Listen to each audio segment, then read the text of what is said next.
gentlemen, good morning, and welcome back to another EU Made Simple live stream. Lambertus, how are you doing?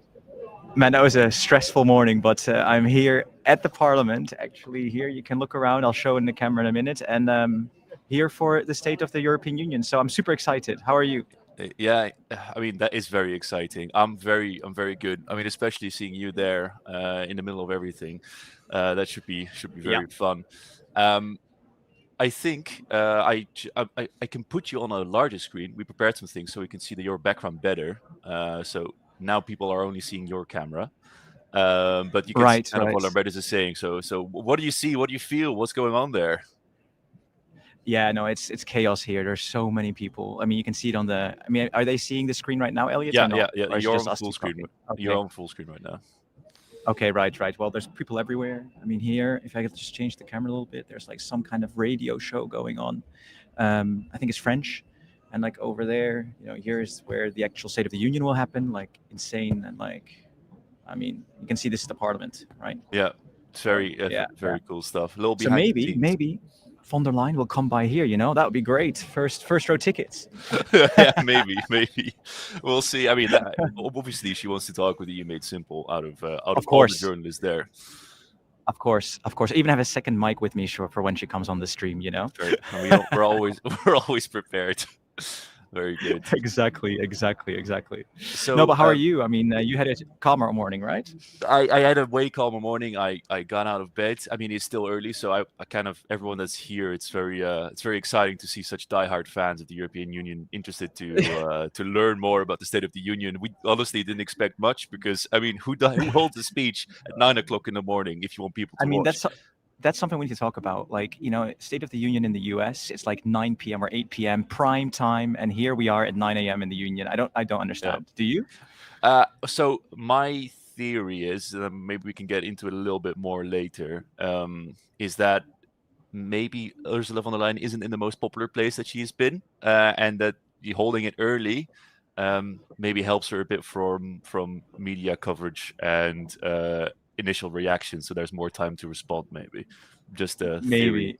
Yeah, but man, you know what, this event should be prime time on every main channel throughout the EU, right? So that citizens can actually build a bit of a relationship with the European Union. And now here we are at 9 a.m. with the diehard EU fans on EU Made Simple watching it. Like it should be normal. Yeah. Anyway, that's my opinion to it. I agree, but yeah, got very quiet. Got myself a nice cup of tea and sat down, preparing everything for the live stream. So I haven't been running around, but I'm curious how the rest of the chat is feeling as well. What do you expect from today? Any feelings? Any thoughts? We're always very curious to see what you guys think. Exactly. While we're waiting for that, Elliot, let's get into it. Like maybe your first question to you before we switch to the camera when Ursula von der Leyen comes in. What do you expect, or what do you hope to see today? So I've been thinking about this quite a bit, and I think it's going to come down to I really would like to see some ambition, I think is the right term here, especially when it comes to defense. I mean, this morning, I think most of us woke up with an alert, or not an alert, or news message on their telephone saying that Poland just shot down a few Russian drones. And it is ridiculous to me that we're still so almost hesitant, it looks like, when it comes to defending ourselves and working together on security. So I really hope on a strong statement regarding Ukraine, regarding European security and closer security cooperation. I think that's one of the biggest wishes that I have. I mean, we can talk more about. What about yourself? Yeah, so for me, I mean, I agree with what you said, but one thing I'm always quite passionate about for the viewers of the channel, as you know, is reform, right? Yeah. Because I was looking at an article this morning about energy, and again, unanimity is killing the bloc. We can never make decisions because there's always one or two countries that are straggling behind, and we need reform. And I would really wish the Commission embraced it to find a majority voting instead of unanimity, if you know what I mean. Yeah, I think that's probably at the core of most of the issues that we would agree on. That is the issue of how we can move forward.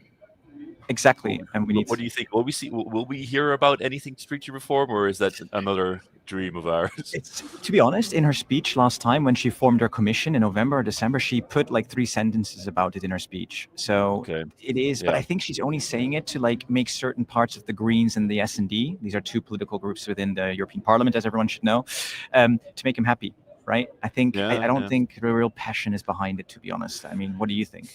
Well, I'm not quite sure if it's just to placate the coalition partners, so to say. I think there is actually a wish and a very slow crawl towards some sort of change, but it's just very, very incremental, very slow. And I think in times like these, it's okay to move a little faster. But I guess that's not how EPP or Ursula von der Leyen Yeah. works necessarily. Yeah. I mean, I think the exciting thing today is, I mean, everyone who follows EU politics knows at the moment Ursula von der Leyen is in a bit of a difficult spot Yeah. because she's not liked on the right. I mean, no one's liked on the right doesn't really like anyone, more to the center, to the left, but nonetheless, she's not liked at all. And she's not liked on the left either. Even her Exactly. supposedly coalition partners, the center parties like the Liberals, the S&D, are unhappy with von der Leyen because von der Leyen's working more and more with the parties to her right. So she's like being squeezed from both sides, which is hurting her. So after the speech, I'd be super interested to see what all the leaders of the different political groups have to say about her speech, because I don't think it's going to be anything positive. No, me neither.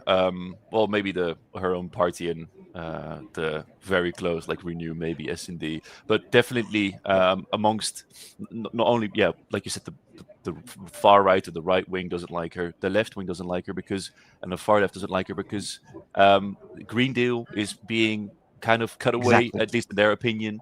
Things like Gaza is a very, very difficult topic as well for them, and they constantly want some sort of action, which is not really coming. What else do we have? Even competitiveness, Elliot. Like, because the Draghi plan was presented a year ago, and you could make the argument that very little has happened, right? Yeah. So it'd be really interesting to see how, the Liberals, for example, would talk about that. We'll see. It is just like the chatters are saying, big words, maybe not that much action yet. Ollie Studio 45 is expecting some big talk, many empty words, for example. So we'll see. Yeah. Should we? I think there's commotion happening here. Should we maybe switch to or show the live stream? Or I just wanted to show it, but the walk-in is just like the live stream that they did is just finished. So I got nothing to show anymore now. Okay, no worries. I could show the live stream a little bit how it's going to look rather soon. So we have obviously our trusted screen share ready. The European Parliament itself broadcasts the footage. So on screen, you can see it as well, right, Lambertus? Yes, I can see it. Yeah. So right now it's going to be the debate, but it's not there yet. I mean, just to give for new people that don't know what's going on. So today we have the State of the European Union, and this is basically von der Leyen, the President of the Commission, that will present her plan really for the next year and beyond for the European Union. She will also talk about some of the achievements she's made in the last year, and she presents it to the Parliament, pretty much to the people, really, right? Your elected politicians, which opens her up for scrutiny, response, and things like that. I mean, the EU calls it a very democratic moment, which it is, because the Commission is accountable to the Parliament today. So that's what's going on today, and we're going to watch the speech live with you here. And as you can see, I'm at the Parliament, which is quite exciting, and we hope maybe we get some people on the stream later today. We hope to. Let's see. Oh, I mean, I can show now something at least. The footage is live. They have just the outside the Parliament book. They have some I see it. footage out there. Yeah, I see it. Don't worry, we will share a screen when it goes live. And first super chat today. Thank you so much, Nikolai. I always have struggle with his name. My hope is that she mentions the danger of overdependence on US, Russia, China, and makes our own EU stronger. Yeah, I think we all hope that. It comes down to maybe the what do we not want to hear during her speech part. Yes, good.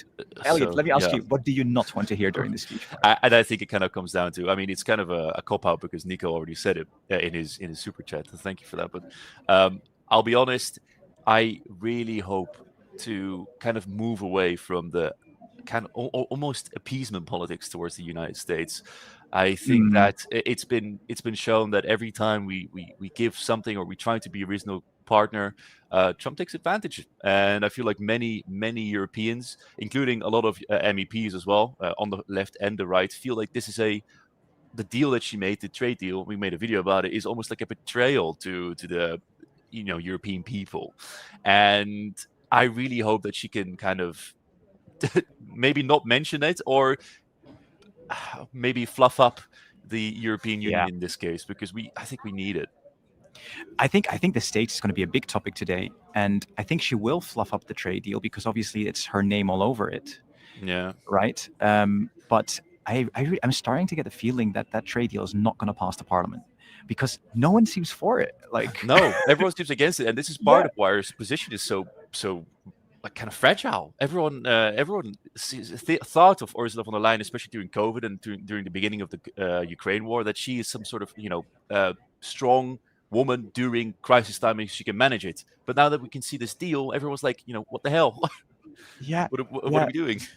Yeah, it's so true. It's so true. It's oh man, it's exciting. I mean, I think the cards are trying, or the wind is changing. Let's put it that way, because we're about to find big tech now, right? Have you seen the news in the weekend, Elliot? Yeah, I think a couple of billion even for Google. Almost 3. I think almost 3 billion. Fine. Yeah. But compared to go ahead. Sorry. Yeah. Once again, Donald Trump is the person now saying, sure, we had a deal, but you're going to find Google now, so I'm going to put tariffs and sanctions on you anyways. Yeah, but maybe the Commission is realizing, okay, this trade deal is not going to pass the Parliament. It's not going to pass the Council, so we might as well just continue with our our fines against U.S. tech. Who knows?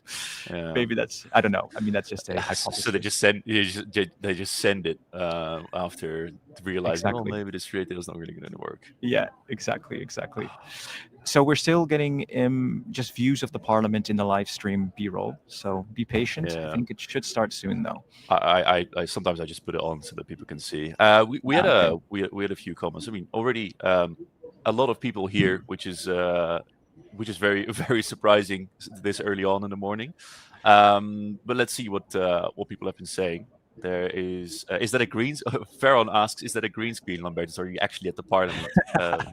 Yeah, maybe we can explain it again because there's a lot more people now than we just explained it. Yeah. So EU Made Simple, we actually got an invite to the European Parliament, which is super excited. The Commission invited us to go to the European Parliament to basically watch the State of the Union live. And I would be in the hemicycle, so actually in the Parliament, which would be amazing. But of course, I would love to do this live stream with you, Elliot, and with the crowd here. Yes, I mean it is very exciting, but yeah, we can't really film inside. No, we're not allowed to. No. We're very strict rules. You're not allowed to clap. You're not allowed to shout. You're not allowed. I mean, obviously, but very strict rules in the Parliament. And here, I can be more open with the audience. No, exactly. We can scream almost. Well, maybe not. Yeah. Scream, but Yeah. No, but thank you to all of you, by the way, because all of you watch our channel. That's why we get these invites. So appreciate it, everyone in the chat.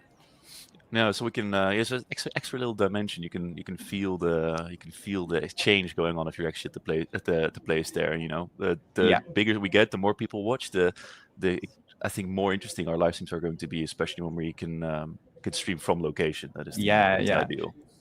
And really cool if you do have some time today. If you're not, you can watch. Oh, I can hear an alarm going, so maybe something will start soon. But if you are interested in seeing like opinions and stuff like that, we actually have 2 small interviews with commissioners. Not sure yet if we will live stream that today or whether we'll share it on our socials. But we actually do have some really cool stuff planned for today. Yeah, it's very cool that actually we get some commissioners wanting to speak with us, but we'll just see about the format, let's say. Yeah. Elliot, maybe we should really switch now because there's alarms going. I think soon it will really start. Yeah, people are flooding into the hemicycle now. They're still doing some establishment. Is everyone in the S&D dressed in red today, or is that? Oh my God! Yeah, maybe. that is interesting. I think that was S&D, right? Or the left. I don't know. One of the two. Yeah, I don't know. Maybe it is the left, but that's interesting. But they're sitting randomly through the Parliament. It looked like so. Maybe it's. Oh, come on! Don't cut away to this outside view. Unfortunate. Yeah. It's unfortunate because there was a short doorstep which I thought would be a lot bigger. Just like a few minutes ago, it was literally just 5 minutes of Metsola coming in, showing her face, saying hello, and walking away again. But on that camera angle, you could almost see you sitting, so you would have a double Lambertus shot. Now we can't do that anymore unless you run outside right now very quickly. Yeah, no, I don't think I'm going to run into the into the hemicycle like bam. Yeah, maybe not. Yeah. But should we check the sound, Elliot, whether they can hear everything from the Oh yeah, parliament? actually, yeah, I got it muted. So, but right now it's just kind of a white noise. Let's see. Yeah. Well, So yeah, I there mean, is for not really people any that, noise. Yeah. yeah, maybe there's no noise. Maybe it will start in a when she starts speaking. Yeah. Yeah, so people, again, sorry, I need to keep repeating it, but people that just joined, because a couple quite joined right now, is we're watching the State of the European Union today. So this is Ursula von der Leyen setting her vision for the EU for the next year and beyond. And she'll do it in front of the parliament, and then the different parliamentary groups, of which there are 8, are going to grill her afterwards, or basically give their response to her speech. And I say grill because I think out of the 8 parties, 7 are going to grill and 1 is going to be supportive. That's sadly the state at the moment. Yeah. Oh look, this is kind of where you are. Oh, they're not panning far enough. If they went more left, you could see you. Are you sharing though? I can't see it, Elliot. You can't see it anymore. Oh, it just No. ended as well. Okay. No, it should be on screen. But let me see. It Maybe it's just ended delayed. here. Can you see my screen though? I can see your screen, yeah. But on the live stream, it's just basically us 2. Oh, okay, only us 2. Yeah. Okay, let's have a look at the questions while we. So Roop is saying, I hope she announces the creation of a special EU armed forces. Yeah, Roop, we made some videos on this actually, but I doubt she's going to go that far. I doubt. It's on the screen. Okay, maybe it's just me. Yeah, it is. It is on the screen, but it's just the parliament is it's buffering, or they're putting on a different screen. I don't know. It's not our side basically, so we can't really do anything. All right. Cool. Yeah. So, I mean, just to give another update, it's a 40-minute speech. And after those 40 minutes, it's the 8 parliamentary groups that will talk. We're going to stay for all of it. And you're welcome to join too if you'd like. But the most important part, of course, is the 40 minutes where we get a bit of a vision. Yeah, we get a vision. And then I'm, I think, also very curious to see how the biggest groups are going to be responding to it, right? Because they're going to give their initial impressions, their thoughts, their maybe even warnings to Ursula von der Leyen to show her, well, listen, Miss von der Leyen, you are not on a very stable footing right now. So. Yeah, it will be interesting. It will be interesting. Also, Nico sent a one e-mail gift membership. Thank you very much for supporting the channel. It's very, very kind. Let me see if the stream works already. Okay, it works again. Finally. Yeah, we did. We talked. Nico, thank you for all the tips, man. We appreciate it a lot. So we heard Nepal and the drone in Poland. So I heard about the drone in Poland, which was shot down this morning, which puts even more, like you mentioned, Elliot, puts even more importance on the security part of the speech of von der Leyen, because I mean that's insane. Like drones over Poland. I mean, how far is Russia testing the waters? Yeah, multiple drones went into Polish airspace. I think almost reaching up to 60 kilometers before they were shot down. The threat right now is gone. They're still looking for pieces of fragment and debris, though. So that is still ongoing. Polish government, as far as I read, are still in a emergency meeting, all of them. So yeah. And Nepal, I mean, someone maybe mentioned in the comments what happened in Nepal. I'm not aware of anything. In Nepal, there's been quite large protests going on. I believe, I have to be careful with what I say. I believe against the current sitting government. It was very, very bloody. I think more than 19 people died during this protest. They shut down social media access. Well, they returned it now, but there's many, I think, young people leading these protests, and it's been very, very violent there. So that's the Nepal is also on the brink of really, well, I don't want to say collapse because I'm not that well read into it, but I know that there's these large protests going on, and that multiple people have died during these protests. Right. Didn't know about that. Okay, I tried doing a Q&A. Is that working? I think it should. My chat just all of a sudden kind of went weird. Maybe that's because I tried a Q&A. All right, let's have a look at some of the other comments. Drone in Poland, correct. Oh yeah. What would you see? Oh, you did a Q. Okay, I get it now. Yeah. What would you like to see in von der Leyen's speech? Exactly. So I did a Q&A. Everyone, maybe mention like what you'd like to see today, and then we can review it at the end of the State of the Union.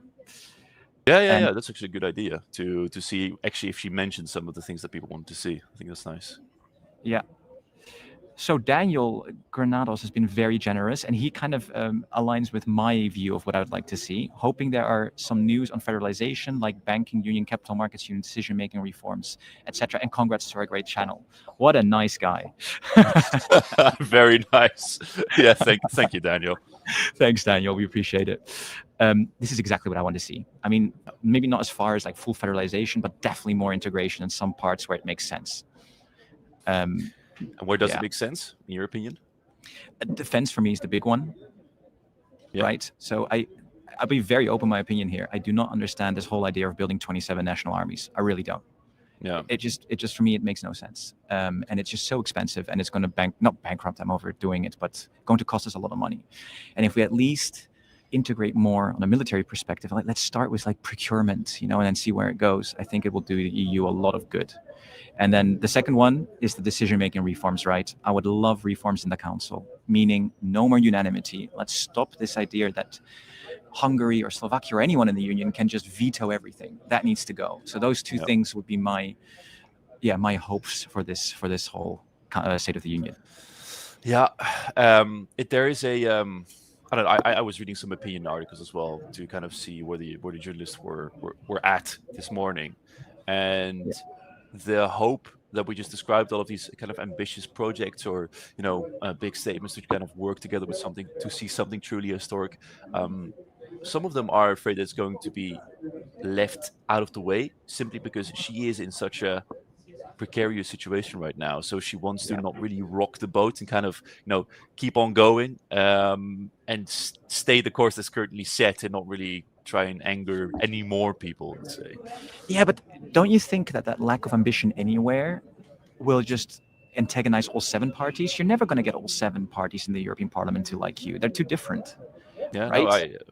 That is true. I believe so too, but I'm sure, like, at this point, I want to really be a part of that communication or a policy team of Ursula von der Leyen, because there must be reasons why she does it like this, right? There must be some sort of thought behind it, because she is a career politician. Okay, she is what many people can say about her. You can disagree and almost hate her if you want to, but I think she does know a thing or two about doing politics.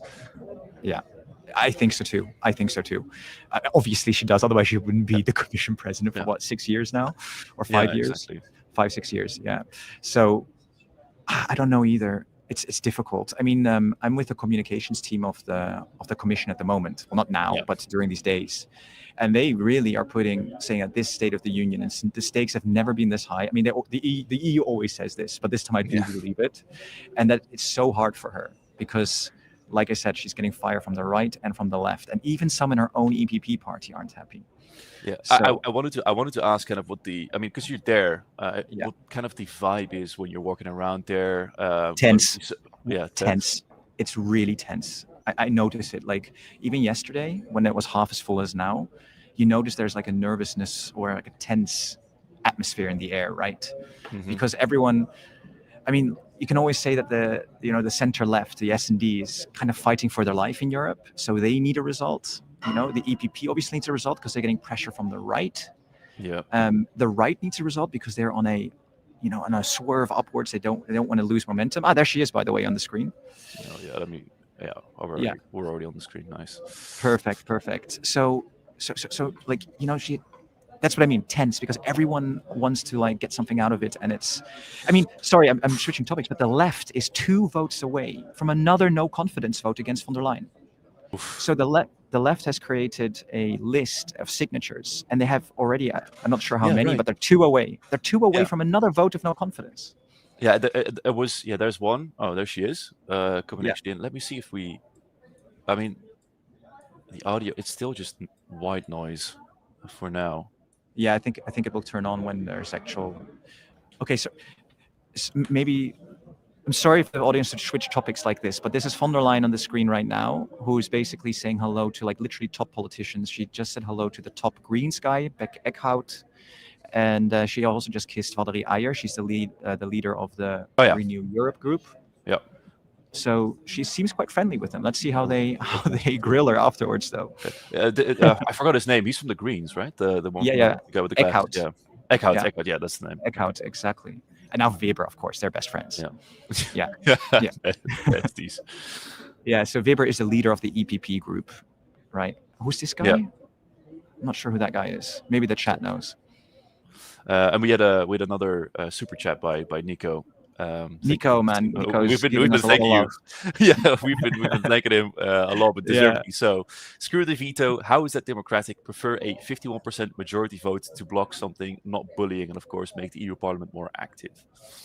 Yeah, I mean he's kind of repeating the sentiment of our channel, right? We kind of so yeah. too. Well, we could kind of debate on if it should be 51% or like a of course, a super majority, but yeah, no, 51% is probably no. I really do think that's too little, because you do want member states to the smaller ones to have that they have some power. Yeah. Don't agree here. Svetlin doesn't agree either. Svetlin, let us know in the comments what you think. If you think the unanimity should stay. Exactly, guys. If you disagree with anything, say you disagree, but also say why. That's so we can engage and kind of talk with you guys. So we're always interested to hear other opinions and read them out loud. Yeah. It's going to start soon. So again, I keep doing a small repeat, but we're watching the State of the European Union. It's a speech by Ursula von der Leyen, the President of the European Commission. We're going to watch it live along, and we're going to pause it here and there and give us our thoughts and discussion. Not too long though, so that we stay almost live, right, Elliot? Yeah. I mean, it's going to be pretty much live, but we do want to give a little bit of our thought, not just restream the entire thing, because there's many channels that do that. So yeah, we try to give our thoughts here. Yeah, and she'll speak for 40 minutes. So Morano, to you, 40 minutes about, and then there's going to be responses from all the big political groups. Yeah. Okay, so she just said something, but I don't think people can hear her. If you heard her, please let me know, chat. But otherwise, I'm gonna have to. Oh shit! Okay, that means I'm gonna have to fiddle around a little bit here. Why not?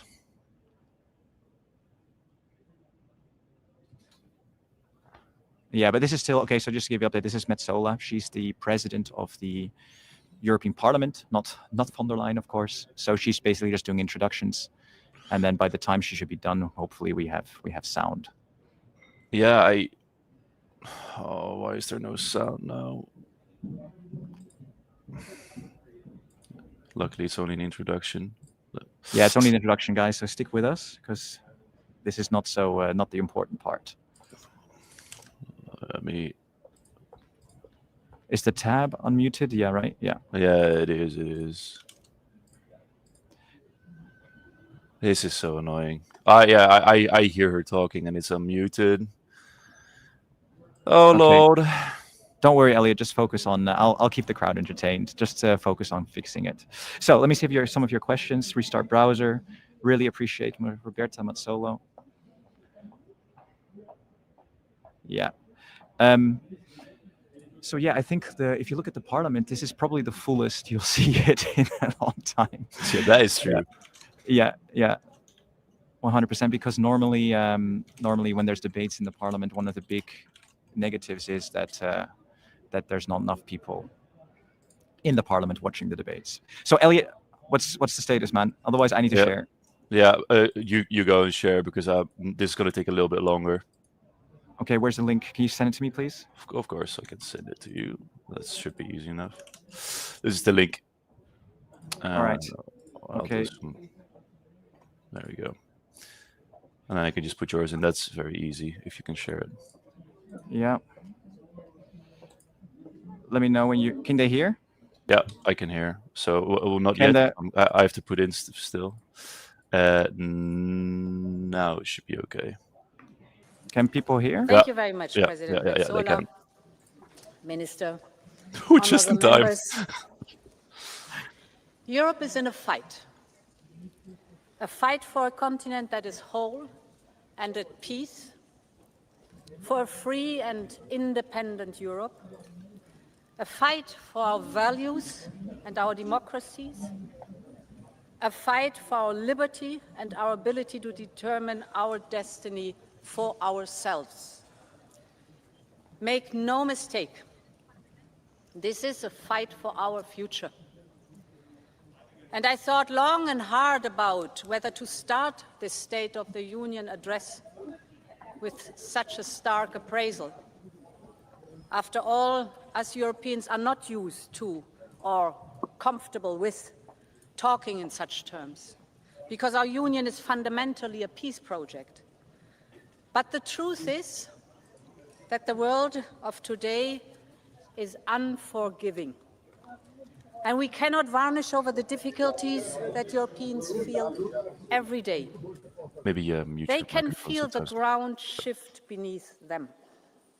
They can feel things getting harder, just as they are working harder. They can feel the impact of the global crisis, of the higher cost of living. They feel the speed of change affecting their lives and their careers. And they worry about the endless spiral of events they see on the news, from the devastating scenes in Gaza to the relentless Russian barrage on Ukraine. We simply cannot wait for this storm to pass. This summer showed us that there is simply no room or no time. Is it loud for enough, Jess? Let me know. Battle lines for a new world order based on power are being drawn right now. So yes, Europe must fight for its place in the world, in which many major powers are either ambivalent or openly hostile to Europe, a world of imperial ambitions and imperial wars, a world in which dependencies are ruthlessly weaponized. And it is for all these reasons that a new Europe must emerge. Okay, New Europe. Here we go. What's that New Europe? Exactly. It's the intro. Members, this must be Europe's independence moment. I believe this is our union's mission, to be able to take care of our own defense and security, to take control over the technologies and energies that will fuel our own economies, to decide what kind of society and democracy we want to live in, to be open to the world and choose partnerships with allies, old and new. Ultimately, it is about having the freedom and the power to determine our own destiny. Yeah. Okay. And we know we can do it, because together we have shown what is possible when we have the same ambition, unity, and urgency. I must say I've lost count of the number of times that I was told that Europe could not do this and could not do that, in the pandemic, on the recovery plan, on defense, on supporting Ukraine, on energy security, and the list goes on. Every time, Europe stood united and made it. And we need to do the same now. So, honorable members, the central question for us today is a simple one. Does Europe have the stomach to fight?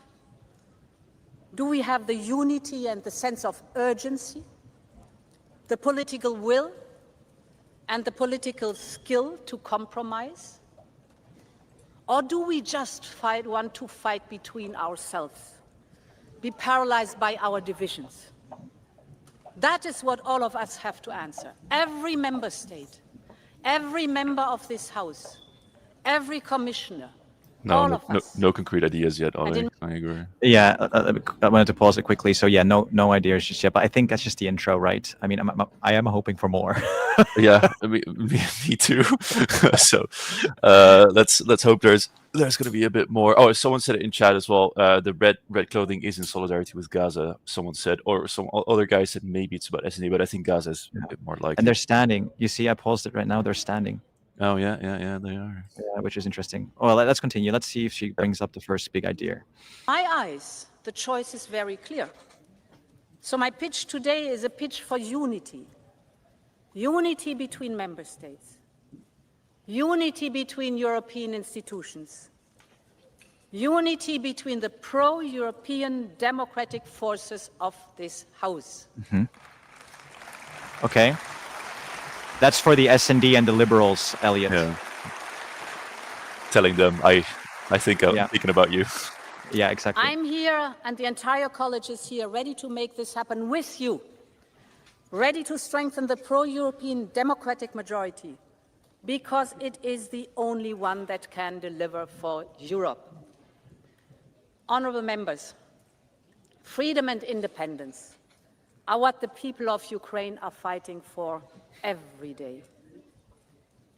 People like Sasha and his grandmother. Sasha was only 11 years old when the Russians attacked. He and his mother sought refuge in a basement in their town in Mariupol. One morning they went out to get some food, and that's when all hell broke loose. A rain of Russian bombs on a civilian neighborhood. All became dark, and Sasha felt his face burning. He had shrapnel just below his eyes. In a matter of days, Russian soldiers stormed the city. They took Sasha and his mom to what the Russians called a filtration camp. Then Sasha was taken away. They told him he didn't need his mom. He would go to Russia and have another Russian mother, a Russian passport, a Russian name. They sent him to occupied Donetsk. But Sasha did not give up. On a stop on the way, he asked to borrow a stranger's phone. And he called his grandma, Ludmila, who was living in free Ukraine. Baba, just take me home. She didn't hesitate a second. Her friends told her she was crazy to go, but Ludmila moved mountains to get to him. And with the help of the Ukrainian government, she traveled to Poland, to Lithuania, to Latvia, Russia, and finally into occupied Ukraine. She got Sasha back, and through the same long journey brought him to safety. But their hearts are still broken.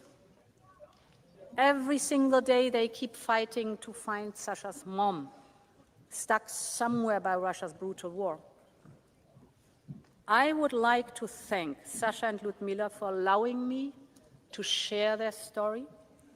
I'm honored that they are here with us today, and honorable members, please join me in paying tribute to Sasha, to Ludmila, and to Ukraine's relentless fight for freedom. Yeah. Stand up. Stand up. Okay. I quite like that. I quite like that. Showing support to Ukraine, yeah. Someone mentioned in chat as well, it could be, I mean, they wanted to be there, right? I don't know, it could be a little bit of instrumentalization of these people for her own kind of political position. But yeah, it's good. I think it's good for. But these are the stories that matter, though, right? I mean, this is the reality. So yeah, for sure. I don't know. Sure. I quite like it, and it's like an emotional way of getting for people to understand the seriousness of the situation, Ukraine, if you ask me. Yeah, like it gives us kind of tangible example of how it is. I mean, we hear of child kidnapping all the time, right? But right. Sadly, Sasha's story is far from unique. There are tens of thousands more Ukrainian children whose fate is unknown, trapped, threatened, forced to deny their identities. We must do everything in our power to support Ukraine's children.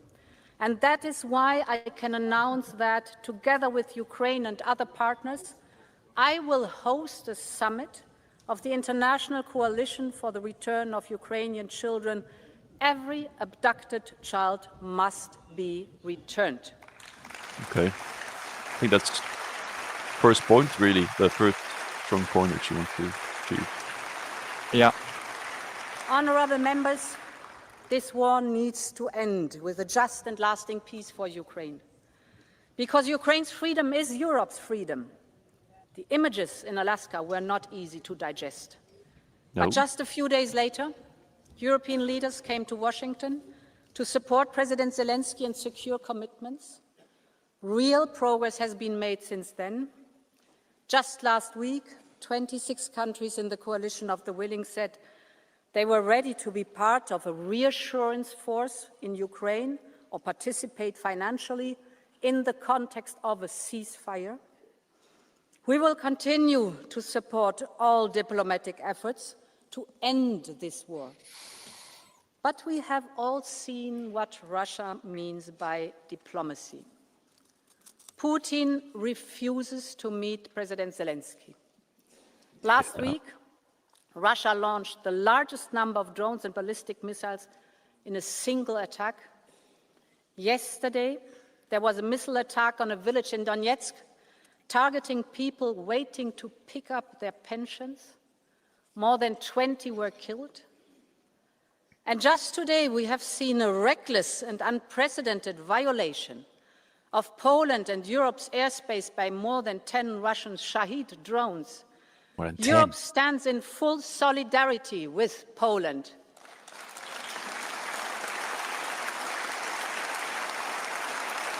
Okay, so now.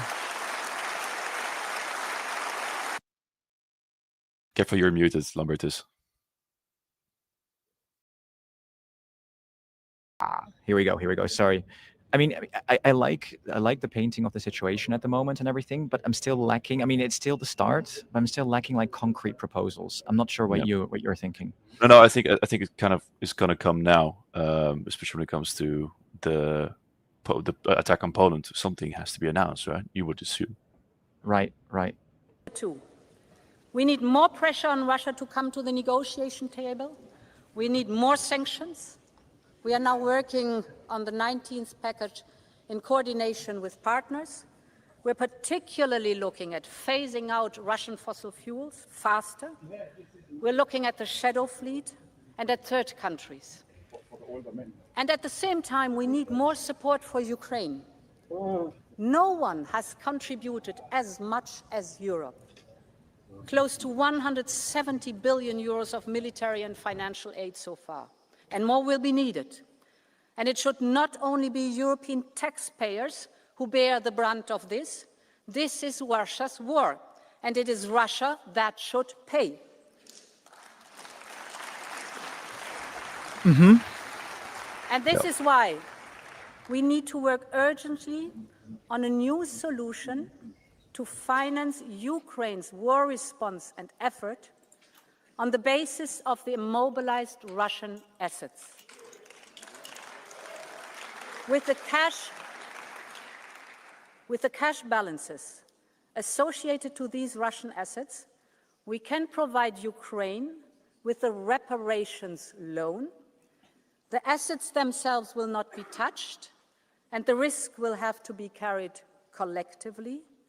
Ukraine will only pay back the loan once Russia pays for the reparations.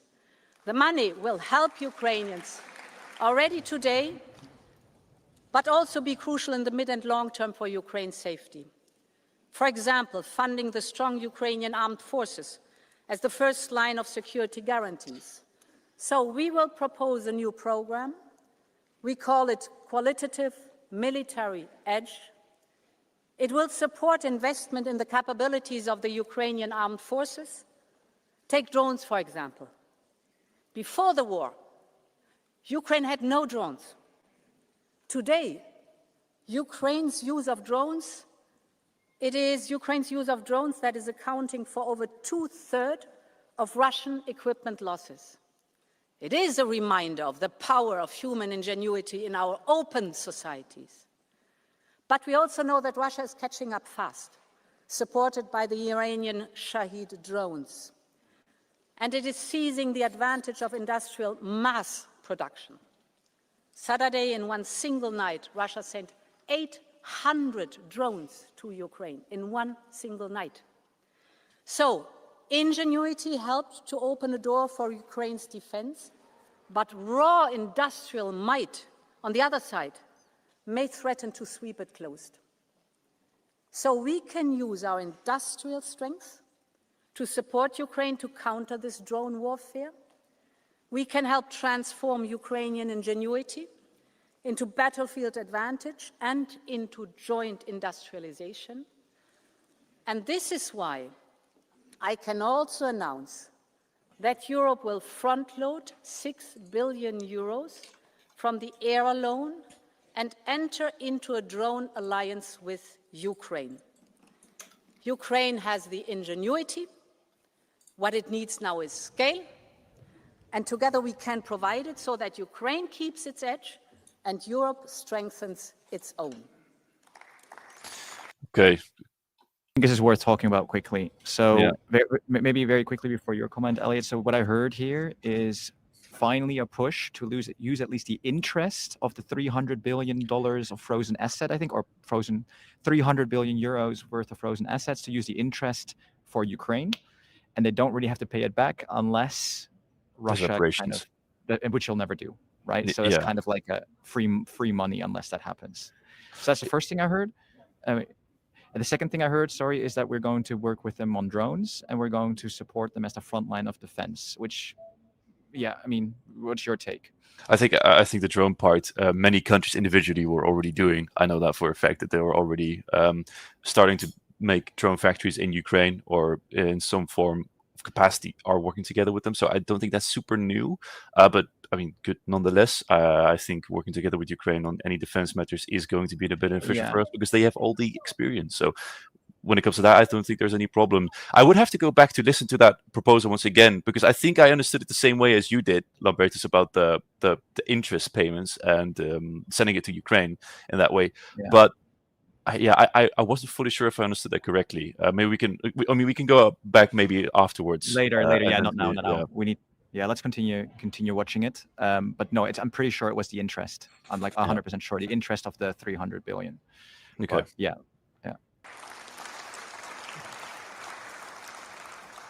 Mesdames et messieurs. Honourable members. Putin's war economy will not stop. Speaking in French if the now. war does. That means Europe must be ready to take responsibility for its own security.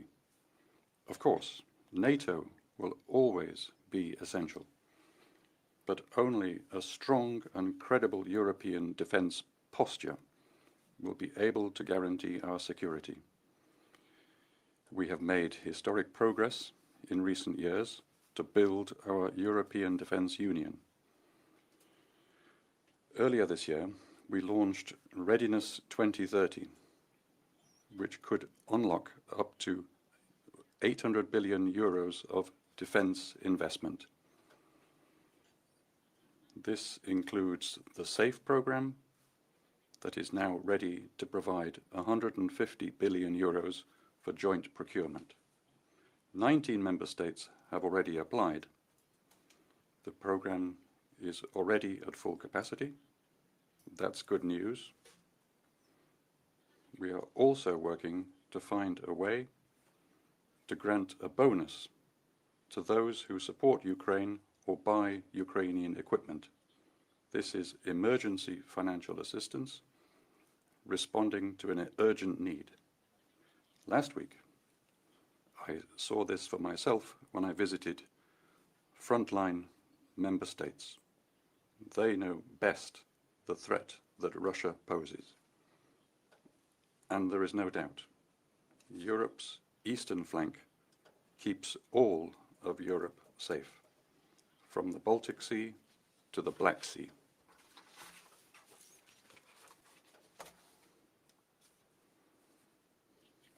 This is why we must invest in supporting it through an Eastern Flank Watch. This means giving Europe independent strategic capabilities. We must invest in real-time space surveillance so that no movement of forces goes unseen. We must heed the call of our Baltic friends and build a drone wall. This is not an abstract ambition, it is the bedrock of credible defence. A European capability developed together, deployed together and sustained together that can respond in real time. One that leaves no ambiguity as to our intentions. Europe will defend every inch of its territory, ladies and gentlemen. Yeah, so very, very quickly, I just wanted to say we're watching the State of the Union for anyone new that came on. This is Ursula von der Leyen and her vision for Europe. And she's talking in French to pretty much address the French speakers in the Union. And she'll probably also talk in German at some point. Yeah, but let's continue.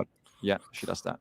New common defence projects off the ground for setting clear goals for 2030 and for creating a European defence semester. Because 2030 is tomorrow, and it's today that Europe must get ready. Members, when we talk about independence, we're talking about choosing our destiny. That is what Ukraine is fighting for. And that is what all Europeans deserve. Because Europe is an idea, the idea of freedom and mutual strength. This was the idea that drove the post-1989 generation, when East and West came together. And it is as powerful now as it was then.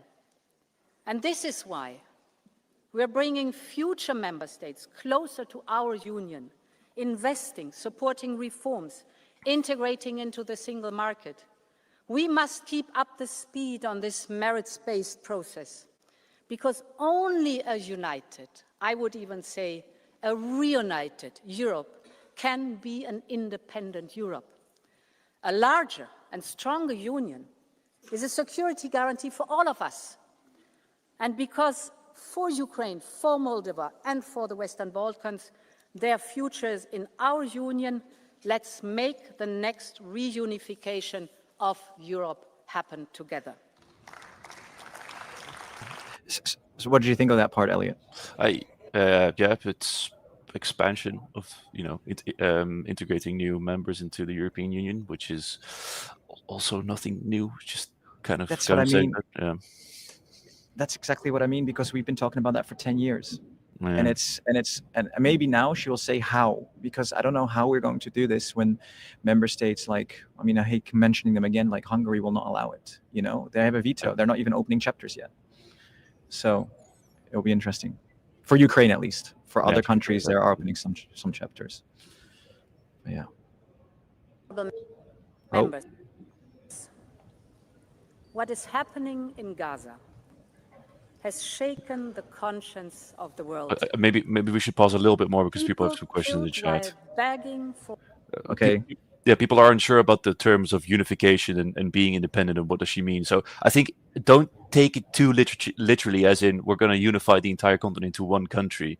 At least how I interpret it, is how she wants to get every country on the European continent under the European Union, and then work together so that there's no, let's say, outside or inside divisions anymore when it comes to borders, war, that kind of stuff. So unifying under a peaceful organization as the European Union. I think that's kind of what she meant, not like really literally are going to be one country altogether.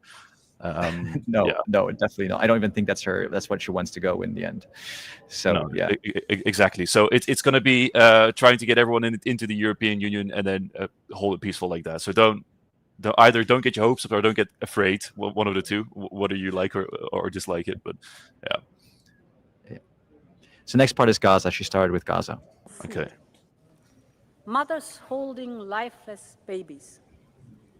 These images are simply catastrophic. So I want to start with a very clear message. Man-made famine can never be a weapon of war. For the sake of the children, for the sake of humanity, this must stop.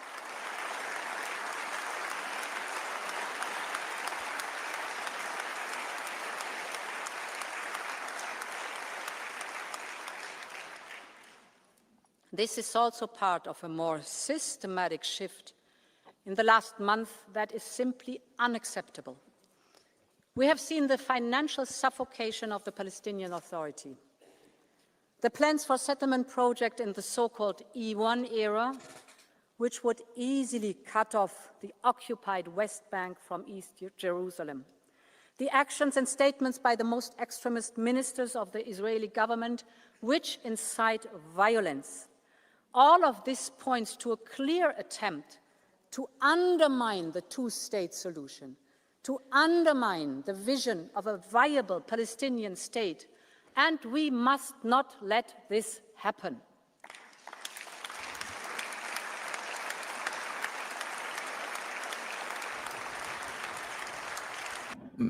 Strongest words from von der Leyen yet on Gaza or not? What do you think?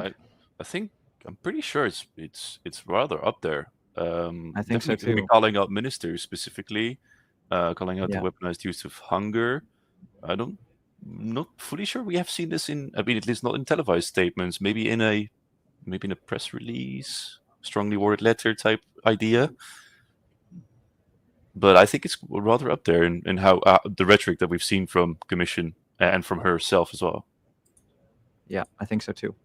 And I know that for many citizens, Europe's inability to agree on a common way forward is equally painful. They are asking how much worse things must get before there is unity in response. I understand. Because what is happening in Gaza is unacceptable. And because Europe must lead the way, just as it has done before. Our financial support and humanitarian aid far outweigh that of any other partner. Our commitment to a viable Palestinian Authority is keeping the two-state solution alive, and we must urge others to urgently step up to both in the region and beyond. But, of course, Europe needs to do more.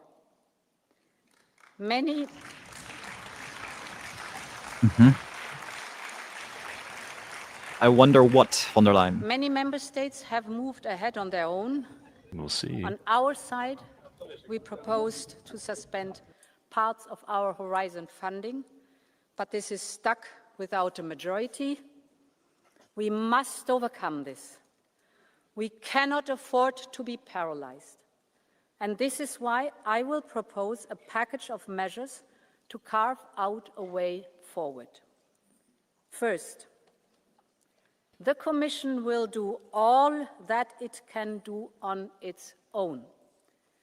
We will put our bilateral support to Israel on hold. We will stop all payments in these areas without affecting our work with Israeli civil society or Yad Vashem. Second, we will make 2 further proposals to the Council. We will propose sanctions on the extremist ministers and on violent settlers. Yeah. Okay. Okay, this is new. This is new, yeah. I mean, yeah. Let's hear what else. What else? And we will also propose a partial suspension of the association agreement on trade-related matters. Okay. Partial suspension. We'll have to see what that means. Yeah, I mean, very quickly, I mean, the chat has said it. This is all new, and we said it too. This Ursula von der Leyen definitely hasn't been this strongly worded and with action around this Gaza situation. Yeah, it's not only words anymore, right? It's suspension of payments, a suspension of trade, or partial. So we'll see. I just wonder if she can sell it to all the member states, but that's a problem for another day. Yeah.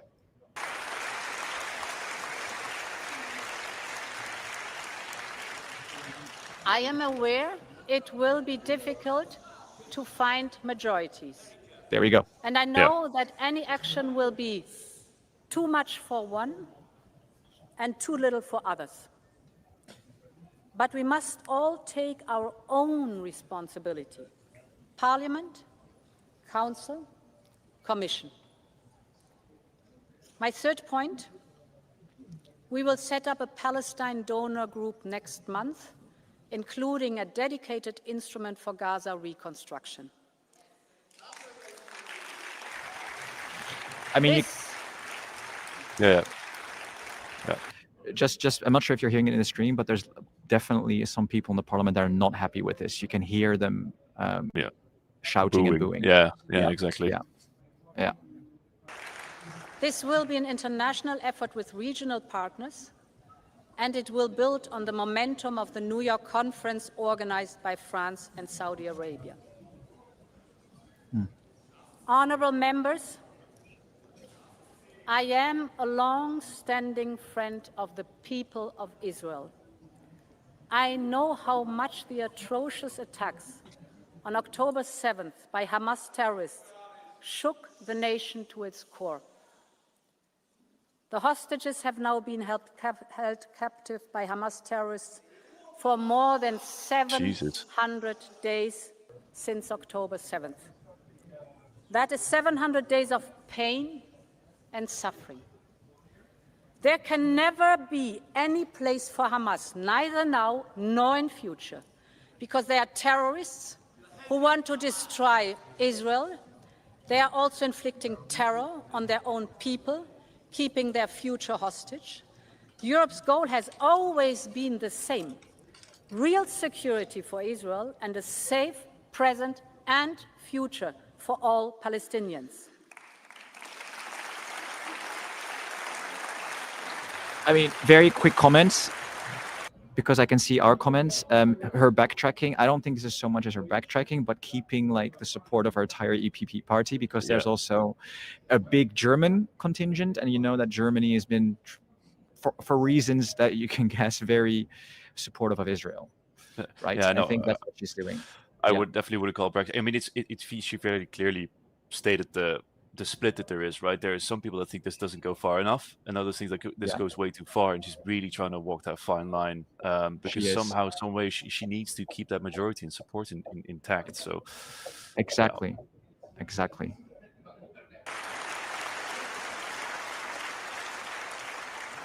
And that means that hostages must be released, that there should be unrestrained access to all humanitarian aid, and that there must be an immediate ceasefire. But in the longer term, the only realistic peace plan is based on two states, living side by side in peace and security, with a secure Israel, a viable Palestinian Authority, and the scourge of Hamas removed. That is what Europe has always stood for, and it is time to come together and help make this happen.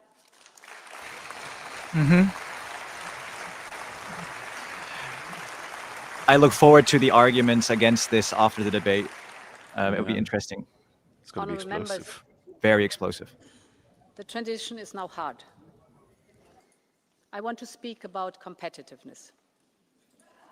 I know. There we go. But this is a State of the Union, and competitiveness is a central piece of our European Union. Let's see.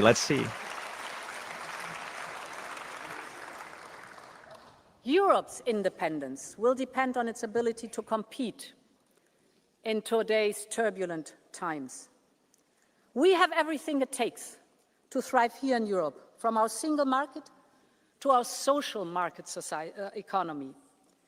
But we know the economic and geopolitical headwinds are strong, and I just talked about it. And we have seen how dependency can be used against us. And this is why we will massively invest in digital and clean tech. With more to come in our future competitiveness fund and a doubled horizon, our research and innovation program. And we are tackling the key bottlenecks identified by the Draghi report.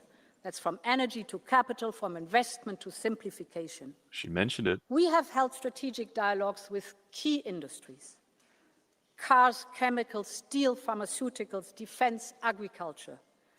In each sector, the message is the same. To protect jobs, we need to make business in Europe easier.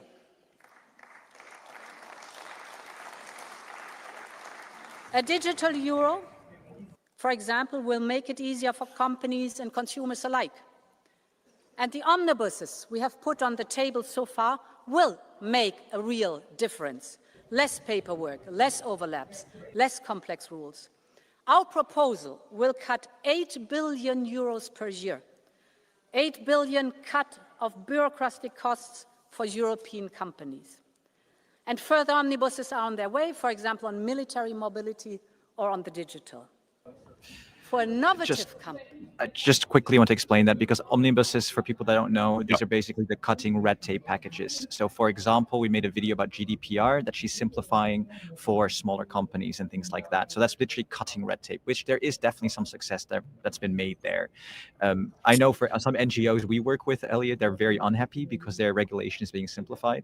But there's definitely some success there. What I'm more interested in, very quickly, is if she's going to talk about the budget, because the budget does not live up to Draghi expectations. Neither do she talk about Euro bonds and things like that. That's what I would be interested in. Yeah, let's see. Let's see. Where do I play? Here. Well, digital euro was there, though. So, I mean, that's already didn't expect that. So-called 28th regime. 28th. Speeding up the work on the Savings and Investment Union. Because we have many high potential startups in key technologies like quantum, AI and biotech, but as they grow, the limited availability of risk capital forces them to turn to foreign investors. And this is wealth and jobs going elsewhere. And it jeopardizes our tech sovereignty. This is why the Commission will partner with private investors on a multi-billion euro Scale-up Europe fund. It will help make major investments in young, fast-growing companies in critical tech areas, because we want the best of Europe to choose Europe. And honourable members, our greatest asset is the single market. But we all know it remains unfinished. The IMF estimates that the internal barriers within the single market are equivalent to a 45% tariff on goods and even a 100% tariff on services. Just think of what we are missing out on. And as underscored by the latter report, the single market remains incomplete, mostly in 3 domains: finance, energy, and telecommunications. So we need clear political deadlines. And this is why I will present a single market roadmap to 2028 on capital, on services, on energy, on telecoms, on the 28th regime, and the 5th, freedom for knowledge and innovation. Because we all know the old saying, only what gets measured gets done. Honourable members, this will also support our investment in the technologies that will fuel our economy, clean and digital. Take artificial intelligence. A European AI is essential for our future independence. It will help power our industry and our societies, be it healthcare or be it defense, you name it. So, we will focus on the first key building blocks. That's from the Cloud and AI Development Act to the Quantum Sandbox. We are massively investing in the European AI gigafactories, because these gigafactories support our innovative startups so that these startups can train, develop, and deploy their models, their next generation AI models in these gigafactories. And when we called on the private sector to join forces with us, the response was overwhelming. Later today, I will meet CEOs from some of the largest European tech companies. They will hand over their European AI and tech declaration, and this is their commitment to invest in Europe's tech sovereignty And I'm absolutely grateful for that. This is the way it should go in the European Union. Right. Yeah. I mean, I can go first if you want. Very quickly. I mean, she's absolutely right with the single market, right? We did a whole video about this, that if our single market was actually complete, meaning no barriers between the countries we had, then the US trade we have at the moment, as big as it is, becomes less important, if you know what I mean. Like we can almost replace, right? Yes, when it comes to replace. I mean, numbers-wise, yeah. Yeah, that's what the whole video was about. So to make sure you check it out. And the second thing I think is quite hopeful is this 28th regime. So the idea is almost like a 28th entity in the EU. So we have 27, that's a 28th. So businesses can register on the 28th and have common rules for the whole market. Of course, the downside is the better part would be if all 27 states literally just had a single market. But this is the best alternative, right? That you have one entity that works across everything. Yeah. And they were presenting a roadmap to accomplish this in 2028, all of it. So I mean, right now it's a roadmap, but that seems like there are some good ideas, and they want to actually do it. I mean, everything that I just heard is actually I'm pretty excited for. I'll be honest with you. That like it does sound good, and something that we truly need. And people are clowning a little bit on AI. But I know most people's experience with AI is really just looking at generative AI and seeing all the slop that comes out of it. So I understand, but generally, like AI is it is one of the forefronts of innovation and research, and being behind it is not the way to go if you don't like generative AI. I think especially with news like ASML investing into Mistral AI, the French AI company. Yeah. I think these are the projects that I really want to stimulate with this new fund. So yeah. No, I agree. And Elliot, I'm just asking the chat. You're very loud for me. So if the chat can let us know if it's the same for you, then let us know. Okay. On my end, it should not be peaking. And we must also take the same approach on clean tech, from steel to batteries. Okay, fine for us. Europe's clean tech sector must stay in Europe, and we have to take urgent action. With the Clean Industrial Deal, we have identified the main hurdles that slow down these sectors. So now we need to speed up with the implementation, because investors, of course, want to know that if they invest, there will be a demand for clean European products on the other hand. And this is why lead markets must be at the heart of our action, to spark a virtuous cycle where both supply and demand go up and prices go down. On the supply side, we will launch a battery booster package. This will put 1.8 billion euros up for equity to boost production in Europe. You know that batteries are key enablers of other clean tech, especially electric vehicles. So this goes to the heart of our economic independence. On the demand side, we must urgently drive demand for European industrial leadership in clean tech. And this is why we will introduce a Made in Europe criteria in public procurement. Okay. Is this only for procurement and in when green we tech? invest in Global Gateway, for example, we set strong incentives for partners to buy European. I'm convinced the future of clean tech will continue to be made in Europe. But for that, we also need to make sure that our industry has the materials here in Europe. And the only answer here is creating a truly circular economy. So we must move fast on the Circular Economy Act and move ahead in those sectors that are ready. And finally, we need to keep the speed. So the Commission will propose an Industrial Accelerator Act for the key strategic sectors and technologies. In sum, when it comes to digital and clean tech, we have to be faster, smarter, and we have to be more European. I would like a Made in Europe logo too. Yeah, why not? I see that. Honourable members, already today, low carbon sources account for over 70% of our electricity. We are global leaders in clean tech patents, better than the United States, racing with China, When it comes to venture capital for clean tech, we are catching up with the United States and way ahead of China. We're firmly on track to achieve our 2030 targets to cut emissions by at least 55%. This is the power of the European Green Deal, and we must stay the course on our climate and environmental goals. This is a must, honourable members. The Greens are clapping here. I'm not so sure they're so impressed with what they've seen so far, though. Yeah, well. And the science is very clear. And the economic and security case is equally compelling. In fact, this transformation is central to our push for independence because it reduces our energy dependency, because circular production limits our strategic dependencies, and because it creates front-runner industries that can export the solutions to others.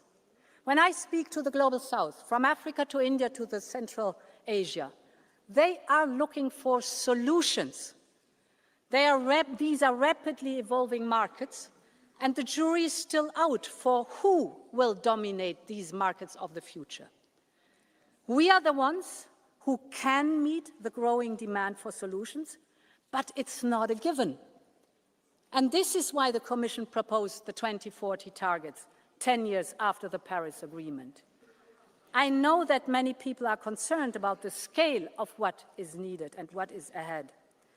And that is why the transition must support people, it must strengthen industry. This also means massive boosting of public and private investment, creating lead markets for circular and clean products. That delivers jobs and that delivers investment in Europe. Ensuring a just transition for all, for example, with a social climate fund, and securing the global level playing field, notably by promoting carbon pricing. Europe must protect its industries. They are doing the right thing to decarbonize, and they should be rewarded and incentivized. We otherwise risk relying again on imports to Europe, imports for the steel that our car makers need, or imports for the fertilizer that our farmers need. And that means we would be at the mercy of price, volume, and quality that others are willing and able to provide. Take steel and other metals. Global overcapacity is squeezing margins and leaving little incentives to pay a clean premium. So this makes it harder for Europe's steel industry to invest in decarbonization. That is why the Commission will propose a new long-term trade instrument to succeed the expiring steel safeguards. Europe will always remain open. We like competition, but we will always protect our industry from unfair competition. Any comment on that? Wow, Before we continue? so much was said there. I have many thoughts, but I think in general I like what you said. I'll be honest. I think it's very important that green, yes, and she has to say that for the green, the Greens in the back as well. But why not make this one of Europe's leading markets? Why not be the innovator? Why not be the one that's creating jobs in the green in green tech in Europe? And you can definitely combine that with these dirty industries, because you need them as well. Like, clean industries are made from metals as well. You need battery, you need mining, and to not be afraid to do that inside Europe because of green rules, I think is the way to go. If you don't want to become dependent on a China that does it all, but a lot less clean, or less green, I should say. So yeah, doing it ourselves is, I think, I agree with her, the way to go. It's now it's all the question of how it's going to be implemented. Sure, so she's, in my opinion, she's saying the right things. How it's going to look in practice, that's the second. But trying to boost this is I think, a positive thing. Honourable members, when we talk about competitiveness, we talk about jobs. We're talking about people and their livelihood. So the bottom line is that workers must be empowered if we are to have a competitive economy. And that is why we will propose a Quality Jobs Act to ensure that modern employment keeps pace with the modern economy. And this is important because we know how hard times have been for so many families, how costs have rocketed up, how people are making sacrifices to make ends meet. This is a matter of basic social justice. This is why we urgently need an ambitious European anti-poverty strategy. We will lay out our plan to help eradicate poverty by 2050, backed by a strong child guarantee to shield our children from poverty.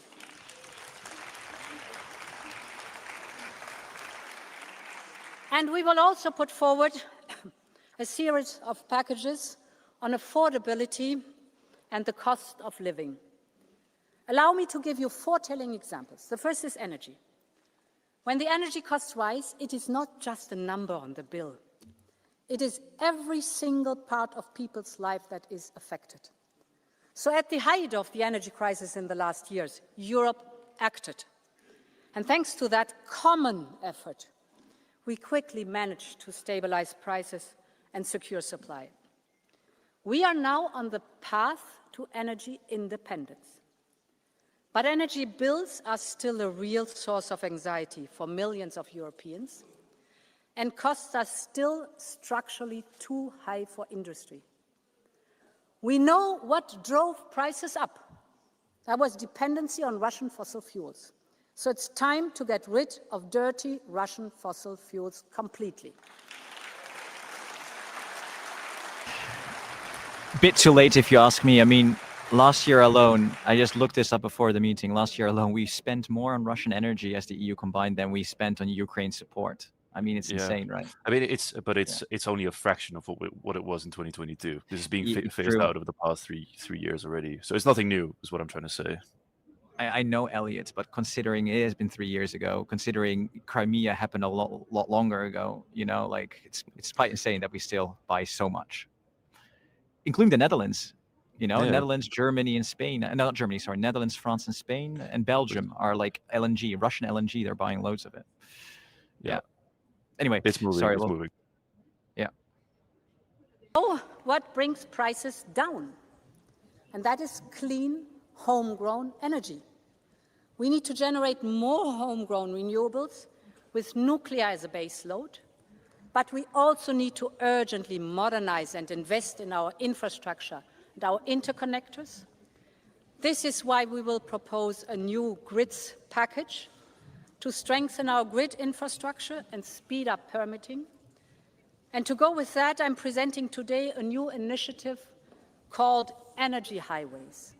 We have identified 8 critical bottlenecks in our energy infrastructure that goes from the Øresund Strait to the Sicilian Canal. We will now work to remove these bottlenecks one by one. We will bring governments and utilities together to address all outstanding issues because Europeans need affordable energy right now. And honourable members, a home is not just 4 walls and a roof. It is safety. It is warmth. It's a place for family and friends. It is belonging. But for too many Europeans today, home has become a source of anxiety. It can mean debts and uncertainty. The numbers tell a painful truth. House prices are up by more than 20% since 2015. Building permits down by over 20% in 5 years. This is more than a housing crisis. This is a social crisis. It tears Europe's social fabric. It weakens our cohesion, and it also threatens our competitiveness. Nurses, teachers, and firemen cannot afford to live where they serve. Students drop out because they cannot pay the rent. Young people delay starting families. This is why still this year, after receiving your input, we will present the first ever European affordable housing plan to make housing more affordable, more sustainable, and of better quality. It will be a European effort anchored in local realities. We need a radical overhaul of the way we tackle this issue. We need to revise our state aid rules to enable housing support measures. We need to make it much easier to build new houses and student residences. And we will also propose a legal initiative on short-term rentals to tackle the remaining issues. You know, Elliot, sorry to quickly pause it. It really feels like this whole speech so far is like a big reach out to her Greens and S&D coalition partners, and of course her own EPP, because all of these topics, Gaza, you know, and then now housing, energy independence, Ukraine, they all speak to the center and also to the center left. If you know, don't you think? I was thinking the same. I was thinking the same thing, especially when it came to housing. I mean, it is. I think most people in the chat would agree that this. I mean, across the entire European Union is a problem. And someone asked the question: how could the EU do something about this? A big part of why permits or building permits are not given out is a big part in climate change concerns and being green. And that these are all rules that the European Union can help with in simplifying, or at least helping facilitate. And start building again. So I'm really happy she at least mentions this issue. I'm just wondering what kind of bureaucratic monster that we're going to build there, or it might just be a. I mean, we'll talk about that after this speech, but let's see. So we need all of society, all lawmakers, all stakeholders to come together, and in this spirit, we will convene the first European Housing Summit to ensure it is at the top of our agenda. Honourable Member, housing is a dignity. It is about fairness. It is about Europe's future. 8 years ago, the European Pillar of Social Rights made housing a social right in Europe. So it's time to turn this promise now into reality. The third example I would like to highlight is cars. Cars are the pillar of our economy and industry. They are our European pride.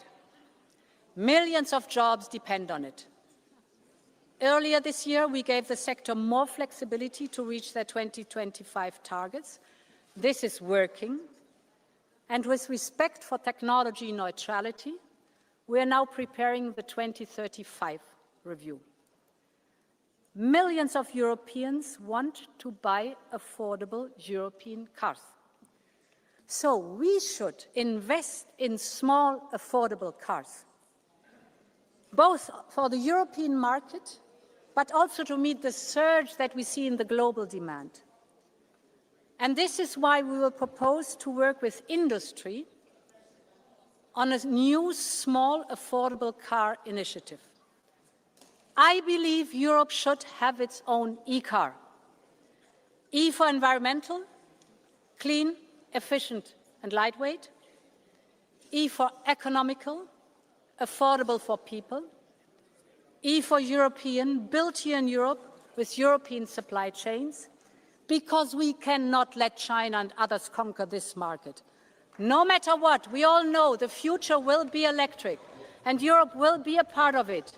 The future of cars and the cars of the future must be made here in Europe. People are booing, really? I think so because mainly the whole combustion engine ban by 2035. Right. You know, right. a lot of people want to overturn it, and I don't think they were booing because making cars in Europe. I think they're booing like it looks like von der Leyen saying e-cars is the future, and we are going to keep the combustion engine ban. That's what it's sounding like, I think.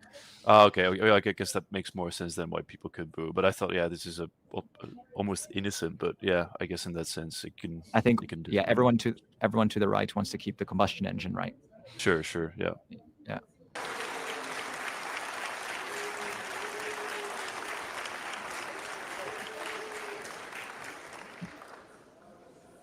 Honourable Member, the final example I want to highlight. is linked to food. In Europe, we have access to high-quality food that our outstanding farmers and fishers produce at affordable prices. They are also the custodians of our lands and oceans, our biodiversity, the key to our food security. But they are facing headwinds from high input costs to red tape or unfair competition. We're acting on all those fronts. We have simplified the CAP, less paperwork, more trust. We have ring-fenced income support in the next MFF and made sure that funding can be topped up by national and regional envelopes. But our farmers need fair competition and a level playing field. This is essential. And this is why we have robust safeguards in our trade deal with Mercosur, backed up by funding if compensation is needed. We also need to strengthen the position of farmers in the food chain. For too long, their hard work has not paid off as it should. Farmers have a right to a fair price for their food and a fair profit for their families. We will therefore review the implementation of our unfair trading practices legislation and take action wherever it is needed. And I can announce today that we will boost our promotion budget to launch a new Buy European Food campaign, because we can proudly say that our European food is the best in the world. Clear reach out to farmers here. Yeah, probably because of Mercosur. Honourable members. Yes, 100%. When we talk about competitiveness and independence, we must talk about our relations with the United States. I've heard many things about the deal agreed in summer. I understand the initial reactions. So allow me to be as clear as I can. Here we go. Our trading relationship with the United States is our most important. We export over 500 billion euros worth of goods every year. Millions of jobs depend on it. And as President of the Commission, I will never gamble with people's jobs and livelihoods. This is why we did a deal to keep market access for our industries. And we ensured that Europe got the best possible deal out there. We have put our companies at a relative advantage because some of our direct competitors face much higher tariffs from the US. Yes, their baseline might be lower, but when you account for the exceptions that we secured and the additional rates which others have on top, we have the best agreement without any doubt. But I want also to be crystal clear on one point. Whether on environmental or digital regulation, we set our own standards, we set our own regulation. Europe will always decide for itself. Okay, a few more claps this time. And honourable members, I do not believe in tariffs. Tariffs are taxes. But the deal provides crucial stability in our relations with the United States at a time of grave global insecurity. Think of the repercussions of a full-fledged trade war with the United States. Picture the chaos, and then put that image next to the one from China just last week. China flanked by the leaders from Russia and North Korea. Putin gloating about how Russia-China relations are at an unprecedented high. None of this is a great surprise, but it reflects the changing landscape. And it creates two imperatives for Europe's independence push and its place in the world. The first is that we need to double down on diversification and on partnerships. 80% of our trade is with countries other than the United States. So we need to capitalize now on these new opportunities. And at a time where the global trading system is crumbling we're securing the global rules through bilateral agreements, like Mexico, like Mercosur, or finalizing negotiations on a historic deal with India by the end of the year.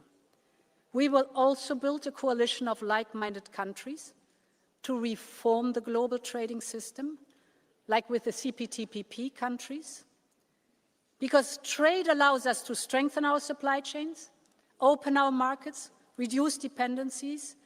Ultimately, it is about enhancing our economic security. The world wants to choose Europe, and we need to do business with the world. My second imperative is for Europe to step up where others have stepped away. Take research. Science has no passport, no gender, no ethnicity, and no political color. It is one of the most valuable global goods. And this is why the Commission announced the Choose Europe package of 500 million euros to attract and retain the best scientists and researchers. And Europe must also take the lead on global health. We are on the brink, if not even at the start, of another global health crisis. And as a medical doctor by training, I'm appalled by the disinformation that threatens global progress on everything from measles to polio.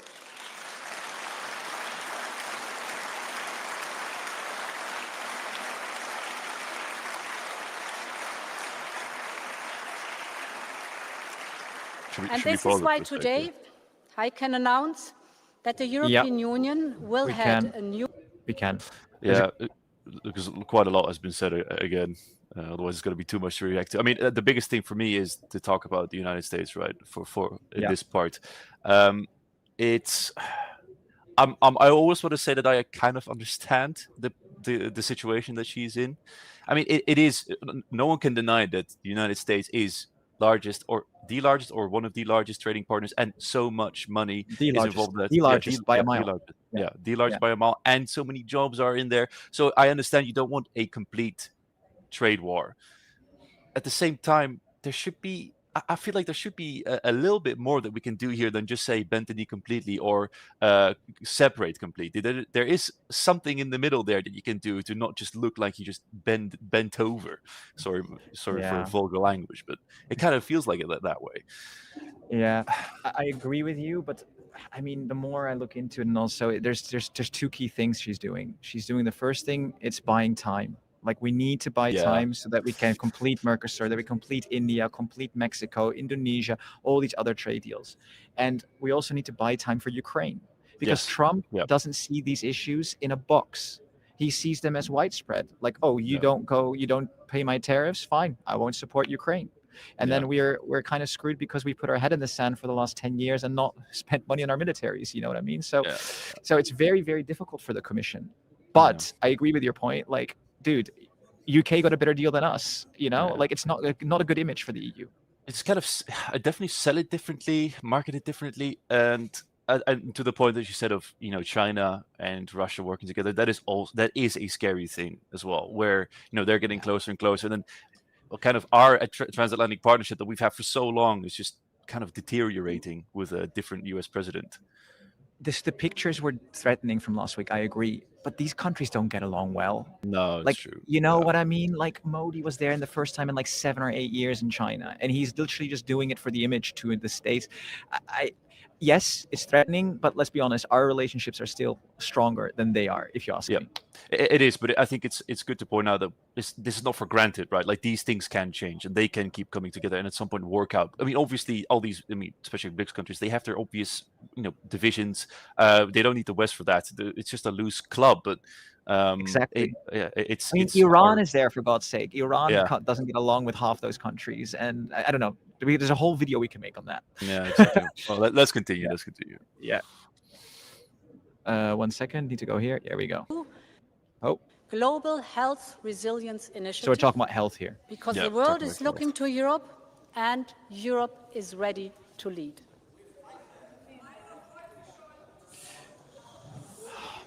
Lots of screaming, Honourable members, Yeah, lots of screaming. Europe's independence is about protecting our freedoms. And this is very important because these freedoms, this shouting side of the House should listen very carefully. Ah, here we go. A bit of fire.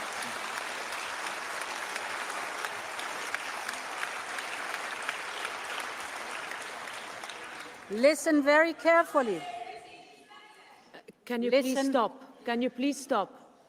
Please. Listen very carefully about the freedoms, the freedom to decide, the freedom to speak out, to move around the whole continent, the freedom to vote, to love, to pray, to live in a union of equality. Our democracy and the rule of law are the guarantors of those freedoms.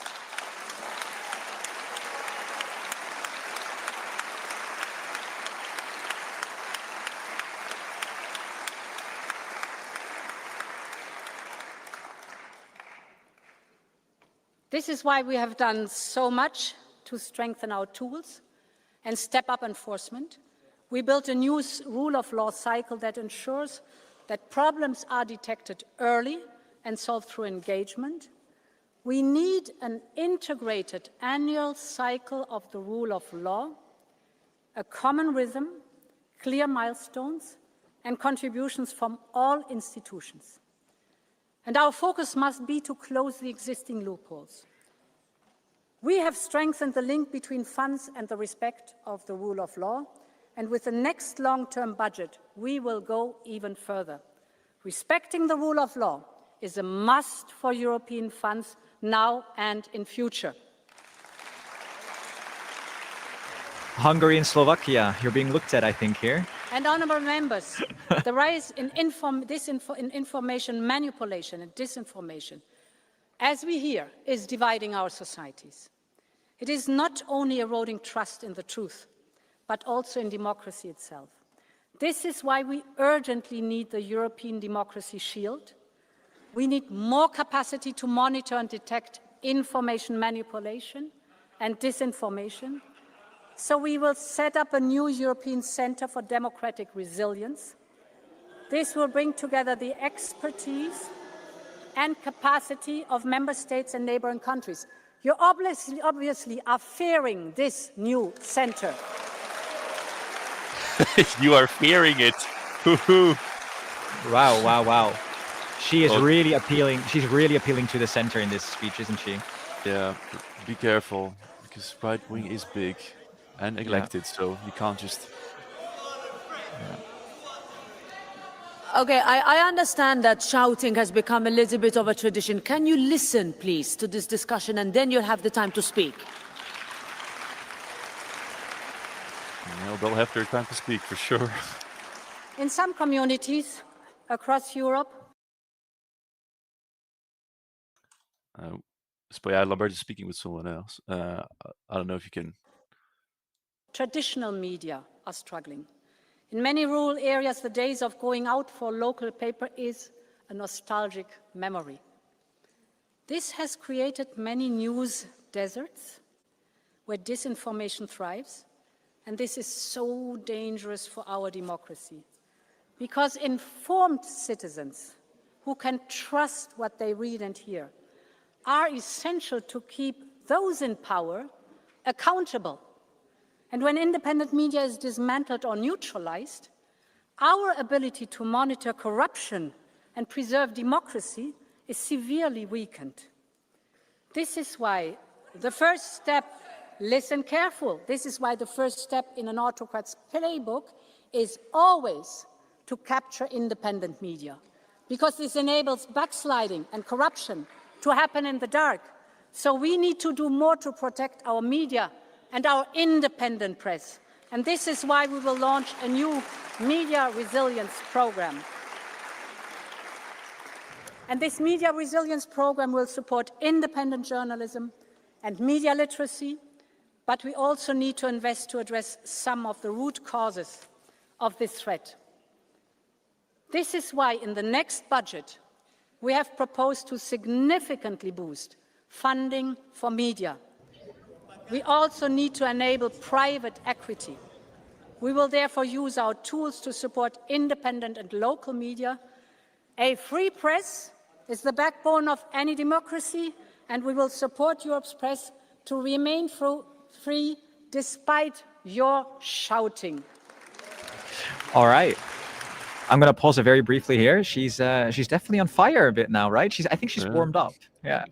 She's warmed up. She's singling out the right wing, I guess. I mean, of course, if free press is one of the most important parts of a functioning democracy. So if these initiatives truly are going into keeping press free, and especially that media literacy part is also very important. It's all just about in the execution. I mean, we could just keep saying it. We'll have to read the in-depth plans. She can't go into depth right now. I understand that. But you're keeping it free, educating people on how to read digital spaces. I feel like that's the most important part of a functioning democracy. Yeah, I mean, there's definitely in the EU, there's lots of grants and things like that for independent media, right? So maybe they're going to increase that. But yeah, you're right. The details will probably come later. Right, let's continue. Oh, sorry about that. Honourable members, another important point. Okay, Ms. Schneider, please. We have been very fair and understanding, but this is your last warning. Shouting again and you leave the chamber.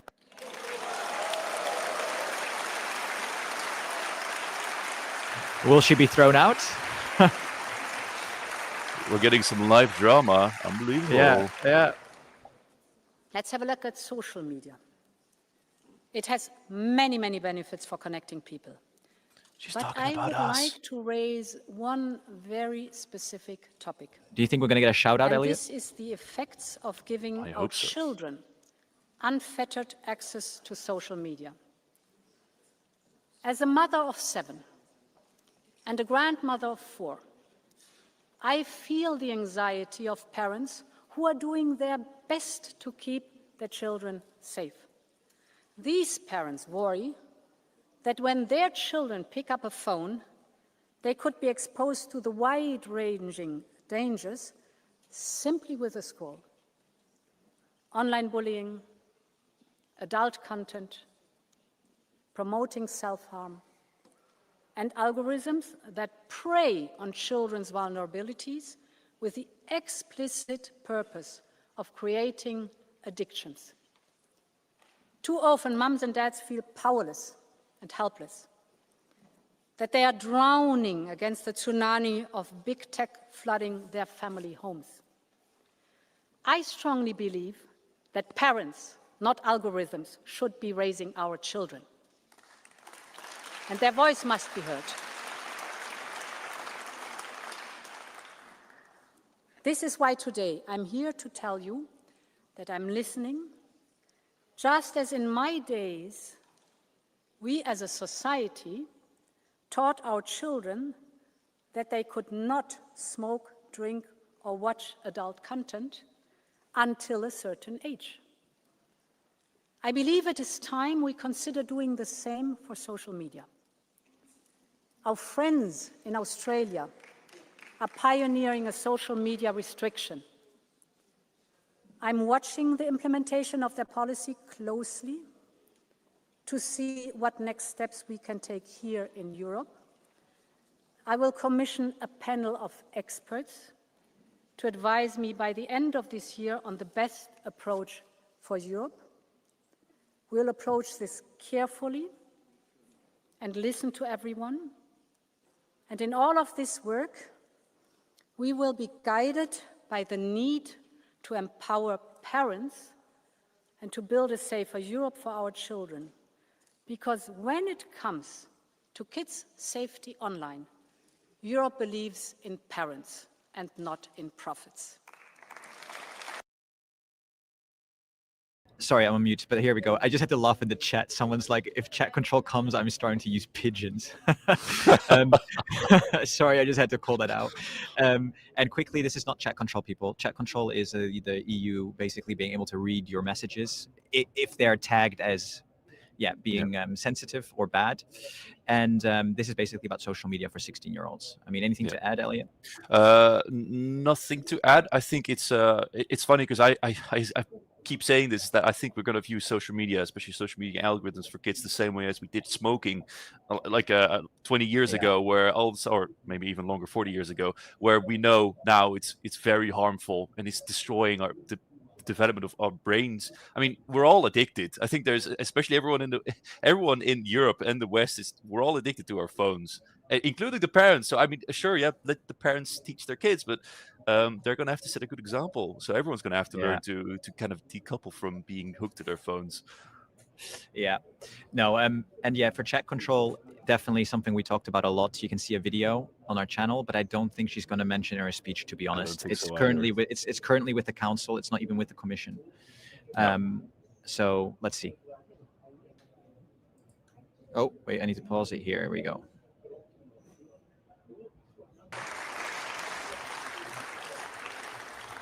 Meine Damen und Now in German. Honourable members, our most important task is to protect our democracy.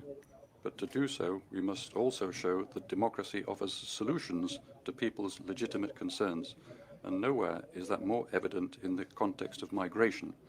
That is why we have proposed to treble funding for migration and border management in the next budget, so that we can manage migration effectively and protect our external borders. But more is clearly needed. The people of Europe have shown that they are willing to help those fleeing war and persecution. But there is a growing sense of frustration stemming from their impression that our rules are being ignored. That is why we need to step up our efforts. We need a system that is humane, but we must not be naive about it. We must be serious about returning rejected asylum seekers to their home countries. We cannot have a situation where only 20% of those who are not allowed to stay actually leave Europe. We therefore need to agree quickly on the common European system for returns. We have no more time to lose. And we must also ensure that we fully implement the Pact on Migration and Asylum as soon as it enters into force. The pact is strict but fair, and it will only work if everyone plays their part, member states from the north, the south, east and west. Of course, we will always fulfill our international obligations. We've done it in the past, we're doing it today, and we'll do it in the future. But we in Europe must be the ones to decide who comes to us and in what circumstances, not the people smugglers and traffickers.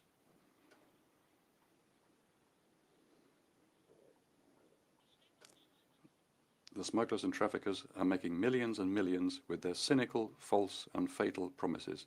That is why we must break their business model. It is true that the numbers are falling, but too many people are still trying to cross the border illegally and dying on the way. We must work together with social media platforms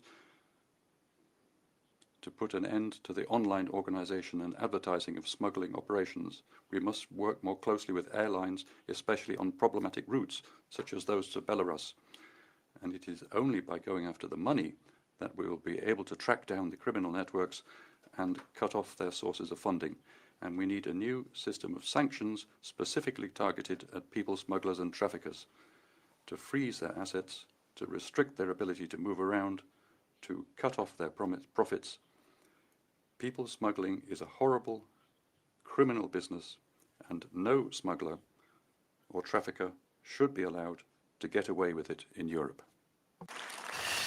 Yeah, I mean, there's not a lot of new stuff here, is there? I think did she? I can't remember now. Did she announce anything, any money or any new plan on returning? Because she did point out that this is an issue of only 20% of the people that are not supposed to stay are leaving. I mean, I have to rewatch it, which I'm going to do anyway, but I don't think she's mentioned anything of funding. Maybe enforcement. I mean, she didn't mention Frontex, so I'm not sure. No, I But, mean, at least she is highlighting the issue. It is an issue. Have you noticed, though, how it's towards the end of her speech, which I thought was quite interesting? And in German. And in German. So obviously the emphasis of the speech today is not on migration for her. Yeah, which is surprising to me. I thought it would be a bigger part of her speech. Yeah, so did I. Honourable Member, the point I want to make is simple. If it matters to Europeans, it matters to Europe. This is our enduring duty to deliver. This summer, we all saw the pictures of Europe's forests and villages on fire. More than 1 million hectares were burned. An area around a third of the size of Belgium. The scale of the damage is enormous. And we know it is not a one-off. Climate change is making each summer hotter, harsher, and more dangerous. And this is why we have to radically step up our efforts into climate resilience and adaptations and nature-based solutions. But we must also give ourselves the tools to respond. And this is why we will propose to create a new European firefighting hub based in Cyprus, which could also support our regional neighbors. We know the difference our civil protection mechanism can make. Just over the summer, 760 brave Europeans were sent to all corners of Europe, literally running towards the flames. And I would like to conclude my speech with a tribute to them. The firefighters, the pilots, the crews, everyone stepped up. And I would like to tell you the story of a group of 20 Greek rangers. They are specialists in taming the fiercest of forest fires. When the fires erupted in the Asturias region, Spain called Europe for help. And Greece answered the call. The flames were so vast, the smoke could be seen from space. But for 5 days, these 20 Greek rangers stood shoulder to shoulder with their Spanish colleagues. As the flames swept closer to the village of Genestoso, they fought day and night to contain the inferno. And in the end, together, they tamed the fire and the village was saved. And honourable members, it is such an honour to welcome one of these heroes today. The leader of the Greek team, Lieutenant Nikolaios Paisios. Lieutenant, dear Nikolaios, your courage is an inspiration to all of us.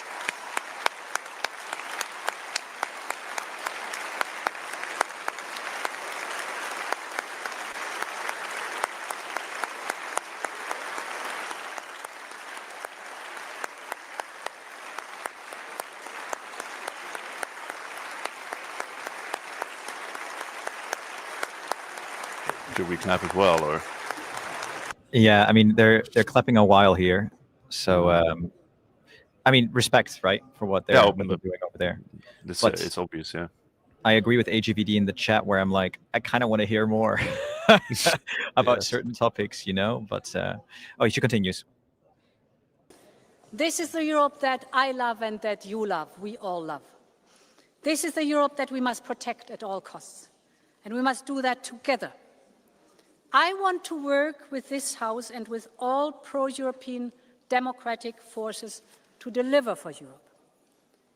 I'm working on legislative packages to empower this pro-European majority. And I'm so delighted, dear Roberta, that we have managed to renew the framework agreement between the Commission and the Parliament. This will only strengthen our cooperation. And it will be an enabler for us to work on the real reforms that are needed. Because I support the right of initiative of the European Parliament. And I believe that we need to move. I believe that we need to move to qualified majorities in some areas, for example, in foreign policy. It is time to break free from the shackles of unanimity. The point is that we need to make sure that our union is faster and can deliver. Because this is how we can win the fight together, to deliver Europe's independence moments. And let's remember that we have always had to fight for our freedoms, for the generation that fought hard and hand in hand across our continent, to the underground press that kept the flame of freedom alive across Central and Eastern Europe during the Cold War, or the forest brothers in the Baltics who resisted Soviet oppression at every turn. This struggle, this fight, is deeply ingrained in who we are as Europeans. 80 years ago, our continent was hell on earth. 40 years ago, our continent was divided by a wall. But on each occasion, Europeans decided to fight for a better future, to make itself whole and to make the whole strong. And that is what I will strive for every single day with you, honorable members. Long live Europe. Thank you so much. You're muted. He said it. Yeah. He said it. She said the words. She said it. Oh, that's so all funny. Right, that is hilarious. Right to the end, it's as if she like kept me waiting. You know, like I'm gonna mention at the very end. Kept you on your seat. Have to watch the entire thing. For me, that literally made her speech. For me personally, right, it made her speech go from like an okay average one to like a pretty good one.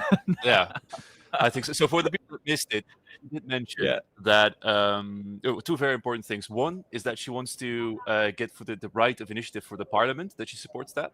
And two, that she is looking at, like, that she supports qualified majority voting for things like foreign policy. That's the only example she named, but maybe that's something like defense as well. We never know. But foreign policy is such an important one. Yeah, but that's the start, Elliot. That's where we need to go. I mean, I think there's just certain things that we can't do if you don't have a unified foreign policy. And the first way to get it is removing the veto. And that's what she mentioned. She specifically said qualified majority voting, which is great. Yeah, not just treaty reform, just like the general term, actually the specific parts that people have been wanting. So people in chat, someone said it, I think it was a user named Mark. Yeah, Mark Dixon. She's speaking to EUMS Simple chat directly, I think. I think so. Addressing our chat. She heard in her little ear, like, oh my God, I'm going to have to mention it because of the audience. And you made simple. Yeah. Or what if Ursula's Lambertus' mother? It's a secret, guys. Every night at the dinner table, you know, okay, this joke is going too far. Going too far. But no, I think I'm very glad that she at least mentioned it. I mean, we didn't get any how we're going to get there, but I think at least saying that she's aware and that she's supporting of it is already a step. I mean, have we heard that before, that she supports qualified majority voting and the right of initiative for parliament? So the last big speech I remember, she said, we need treaty reform in areas where it matters or makes sense. Right, yes. Yeah. So now she's now gone a step further, right? Now she's actually mentioned where it makes sense, if you ask me.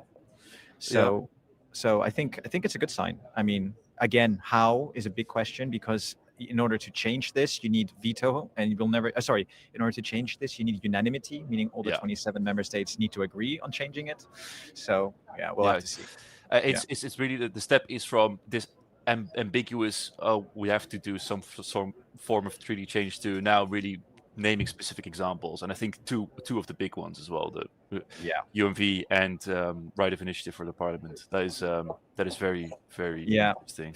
So if we're very lucky today, as EU Made Simple, we can actually ask Ursula von der Leyen one question, because we're meeting her as a group. So if we're lucky, if I mean, again, small chance, if I get the chance, I will ask exactly that. Like, how are you going to do that? Yeah. So, I mean, it will be really, of course, it's not going to be on camera, but I can tell the community about the results of me asking that question. Yeah. So, Anyway, so the speech is over.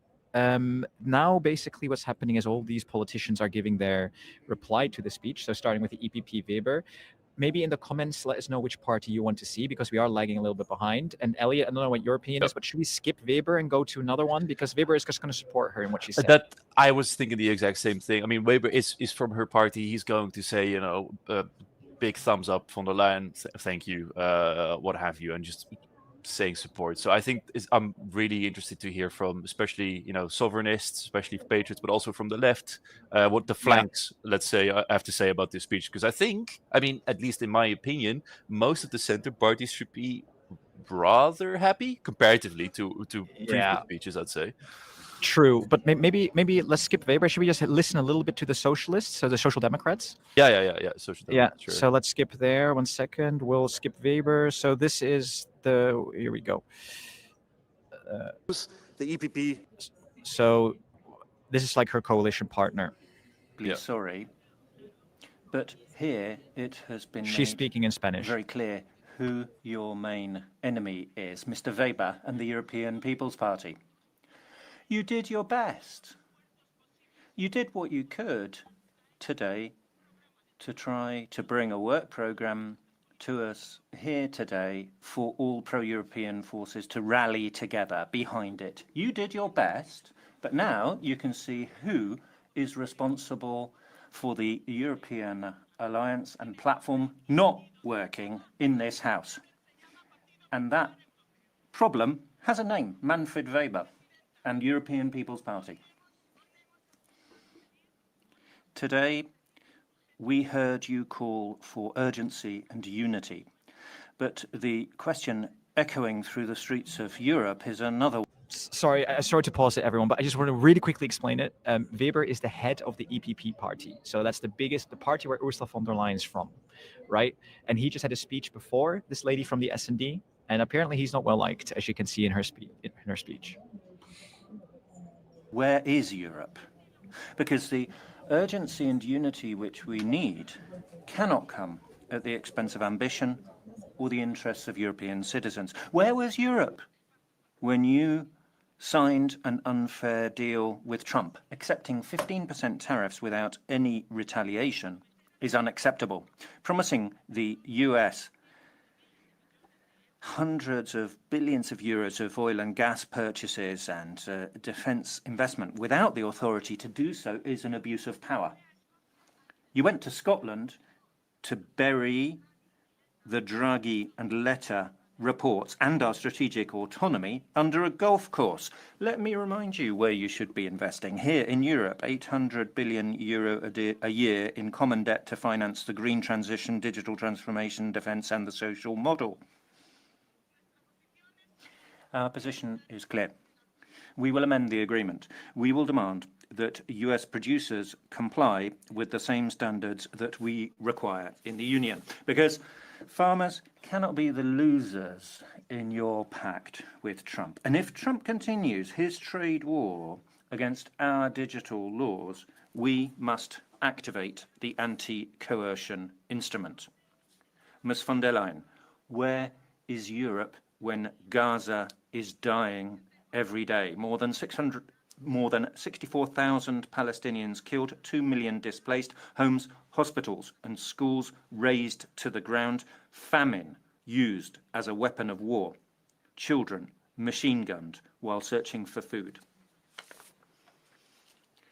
I would have liked to invite Ignaz Bayath here today, a Palestinian child, or one of the families of a Palestinian journalist who has been killed, and those of children killed looking for food, because behind every individual story, Salma, Rahim, Mohammed, the list goes on. There are thousands and thousands of children whose voices we'll never hear again.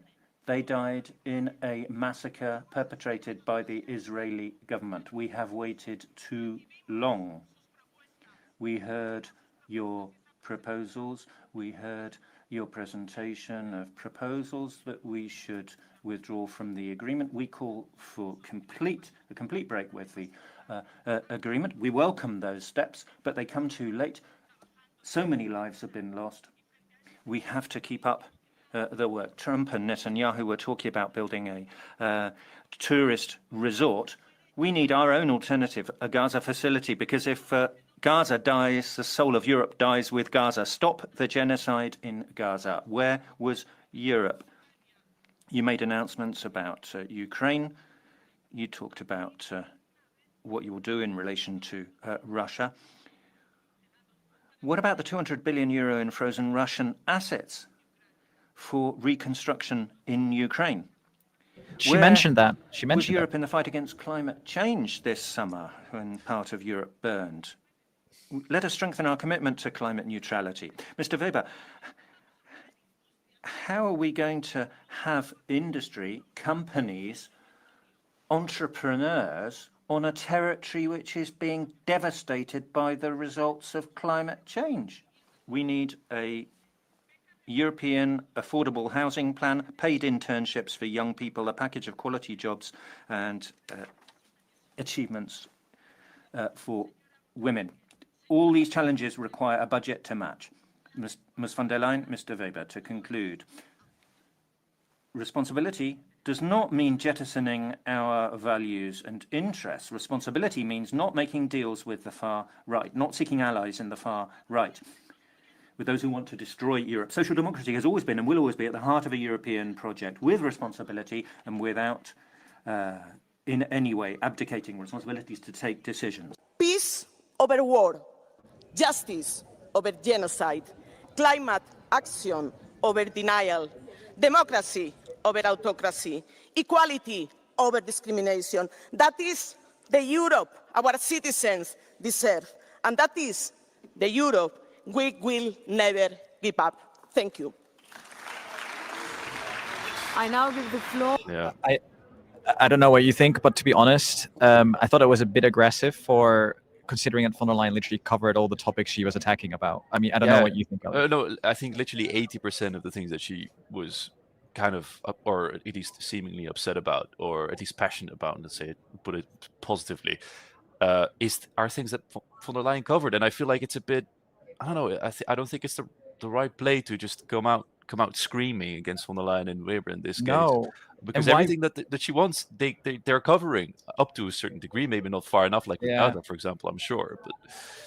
But I honestly thought von der Leyen's speech was a massive reach out to the SD, to the Greens, and to the Liberals, right? And then I don't know, it goes. Maybe I'm being too naive here, but it goes a bit two ways, right? Like, I don't know. You would think so, and maybe it's I guess maybe she just wants to win more votes of the further sides of the political spectrum, so more towards the far left, the hard left. But this doesn't really scream like hey, I accept your invitation and let's work together type speech. It really was we want more, and I guess that's politics. But I don't think I thought it's a bit I did like it, a bit much. Yeah. Okay, the next one's going to be a very big, a lot more much, if you can say it like that. So this is Jordan Bardella. It's quite interesting that he's actually in the parliament. He normally doesn't come. He's from the Le Pen's party from France, and he represents the Patriots, the third biggest party in the European Parliament. So his response to von der Leyen. Thank you, Madam President, colleagues. Of course, in French. President von der Leyen, in the name of millions of French people, I ask you a simple question. What interests are you actually defending? What interests are you defending when you are imposing on France, which is the second largest economy in Europe, in the Mercosur agreement will increase unfair competition for farmers and will mean that we'll have products on our plates which don't respect the drastic standards you impose on farmers. What you are proposing to cut tariffs on Chinese vehicles, and you're preventing our constructors to make combustion and hybrid vehicles by 2035.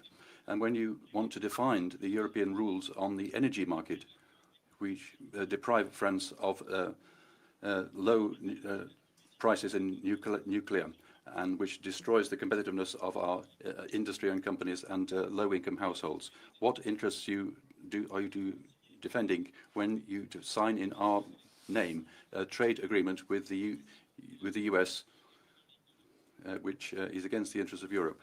Our exports have 15% tariffs imposed on them, but the American exports will come to us without any tariffs at all.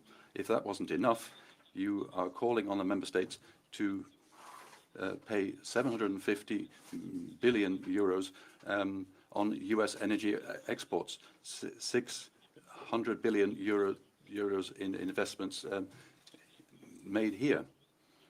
And France has a high-class military industry.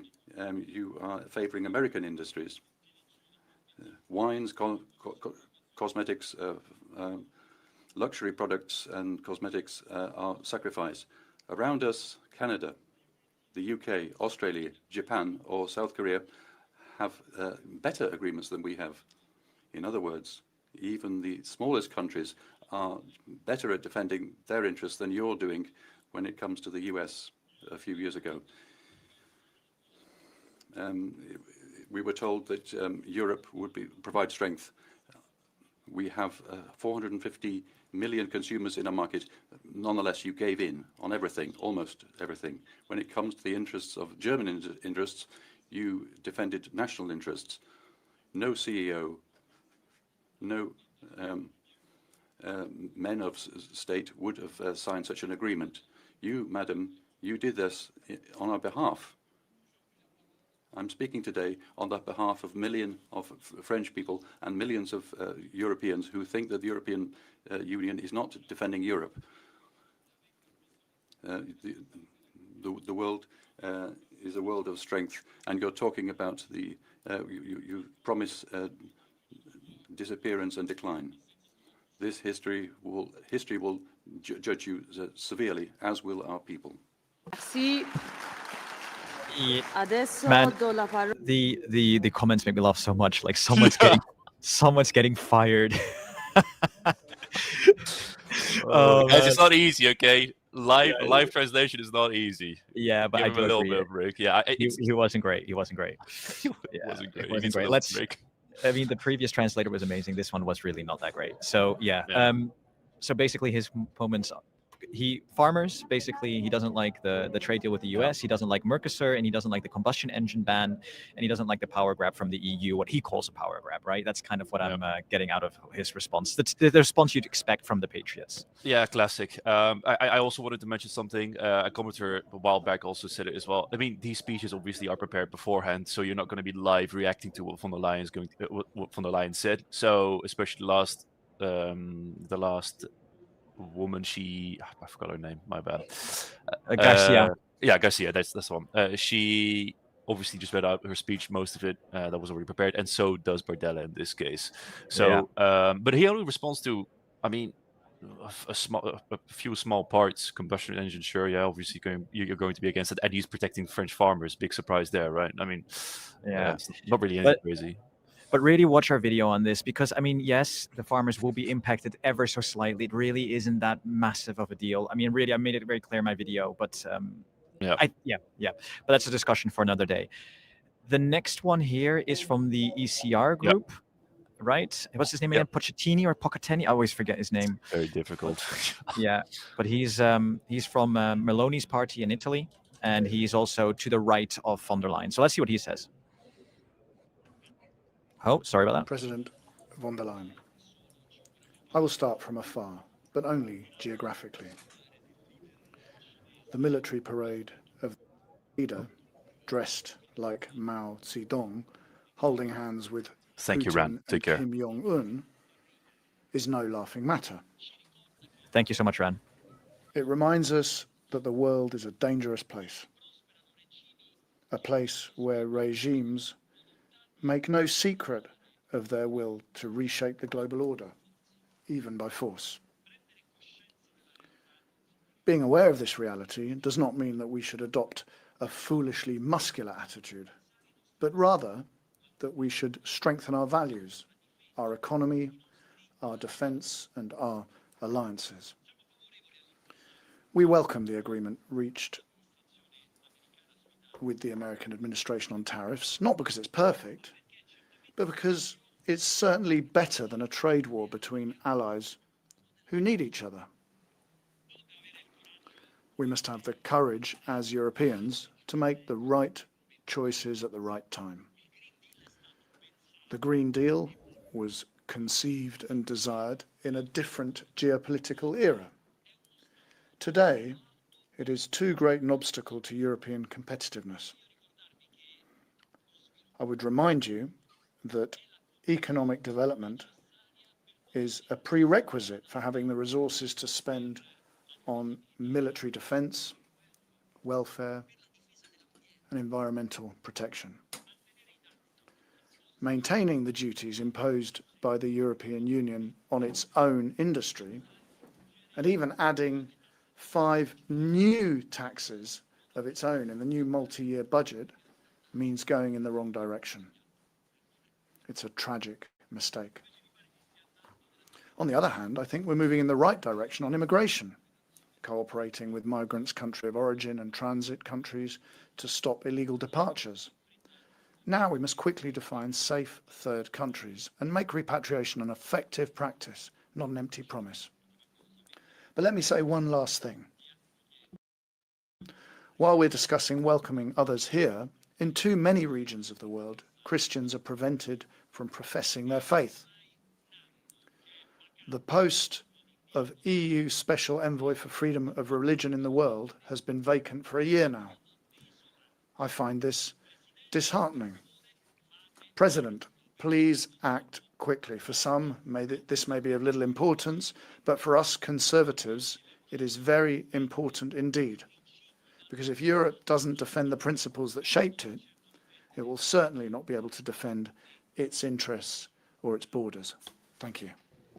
Grazie. I mean, quickly from my side, first maybe Elliot, isn't it interesting how he was so much more positive about Ursula von der Leyen than Ursula von der Leyen's actual coalition partners? Yeah. He mentions the US-EU trade deal he liked. He mentioned migration going towards the right side. Oh, yeah, you're on mute. Yeah. The migration going the right side. I don't know, very much in line with what von der Leyen is doing, and The last part, I mean, especially I can definitely imagine it's important for him and the ECR, but it's almost a nothing criticism, right? It's like, fill the vacant position, make sure that's done, and then we're good. So almost it's like very soft criticism in my opinion. It really seems like the ECR, I mean, in previous speeches that we watched as well, ECR always seems to be the one that is trying to work together with von der Leyen here to the very much parts. Yeah, I mean, parts, right? Half of it, parts. kind of, yeah. Yeah. Because I think the Polish Peace Party is not really on board that much, but I think the Italian Meloni Party is much more on board. Yeah, you're right. And sometimes I'm a bit concerned about the left, the S&D, the Greens, and the Liberals. Like, most people in Europe are currently voting center or center-right or far-right. At some point, these parties might have to also be a bit more lax in certain migration matters and things like that. I mean, I'm not sure if that's one strategy they should be considering. Definitely. Also, I saw multiple times that people asking, seriously, was there any mention of EU expansion in the first part of the speech? I joined late.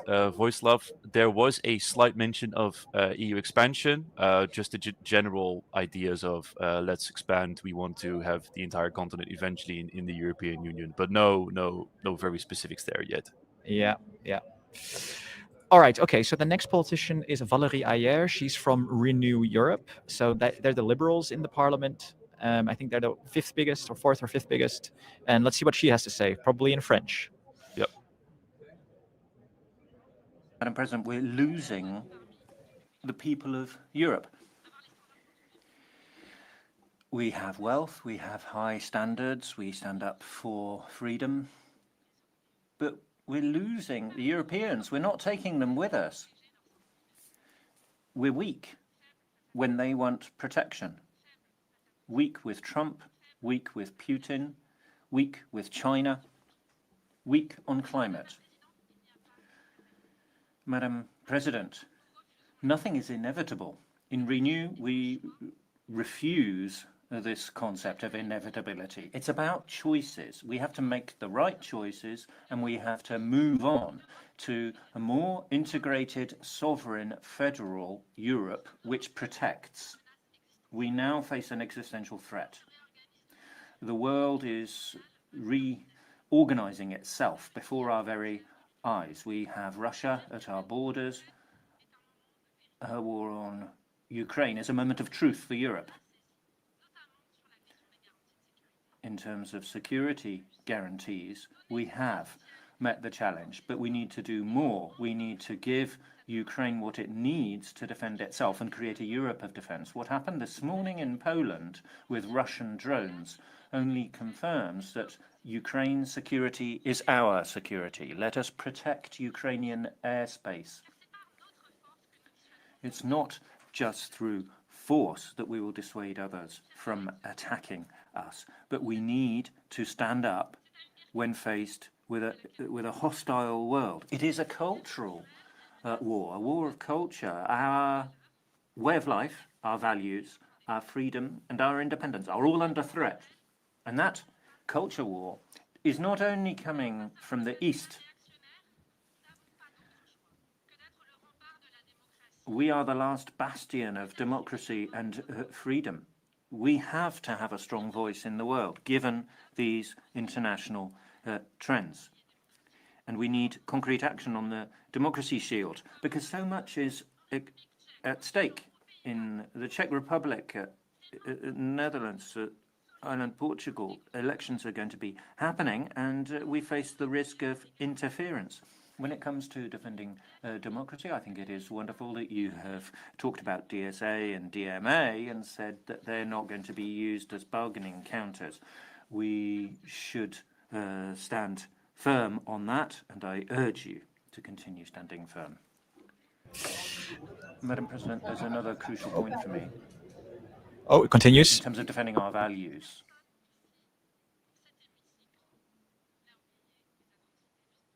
Nobody here in this chamber has forgotten about the atrocities of the 7th of October. Nobody should give the slightest space to Hamas. But nobody is blind either to what Benjamin Netanyahu is doing in human terms in Gaza. And young people are particularly alert to this. Young people in Europe now are facing a generational dilemma because they see what's happening in Gaza and they turn to us. And what we do will determine whether they can have faith in Europe and the European project. Oh, something with the stream, but I think she was almost done. Yeah. Anyway, so yeah, that was Valérie Ayer. I mean, it was a lot more calmer than the Social Democrats, but again, impactful, probably not, right? I mean, what do you think? No. I was expecting a lot more like this from the S&D as well, but Renew, they just kind of stated the importance of everything, the importance of the European role in the world, and then, kind of saying, get on with it, keep doing what you're doing, do it more, do it better, but not like definitely not attacking, definitely not. I mean, you saw even a little cheeky smile there, Ursula von der Leyen, when she was being addressed directly. So I think this is a lot more positive, and also highlighting, I guess, both sides in the sense of what happened in Israel and Gaza. Yeah, it's more kind of a speech towards everyone else, and not really a comment on. Okay, sorry, I'm back. Yeah, and not really a comment on Ursula's speech itself. So rather mild in that sense, but yeah, I think so too. Okay, sorry, the Parliament stream went down for a second. Look at that. Yeah, it's not us this time. Yeah, let's continue watching. Who's the Greens. Yeah. It's the Greens. Bas Eickhout. Let's see how they respond.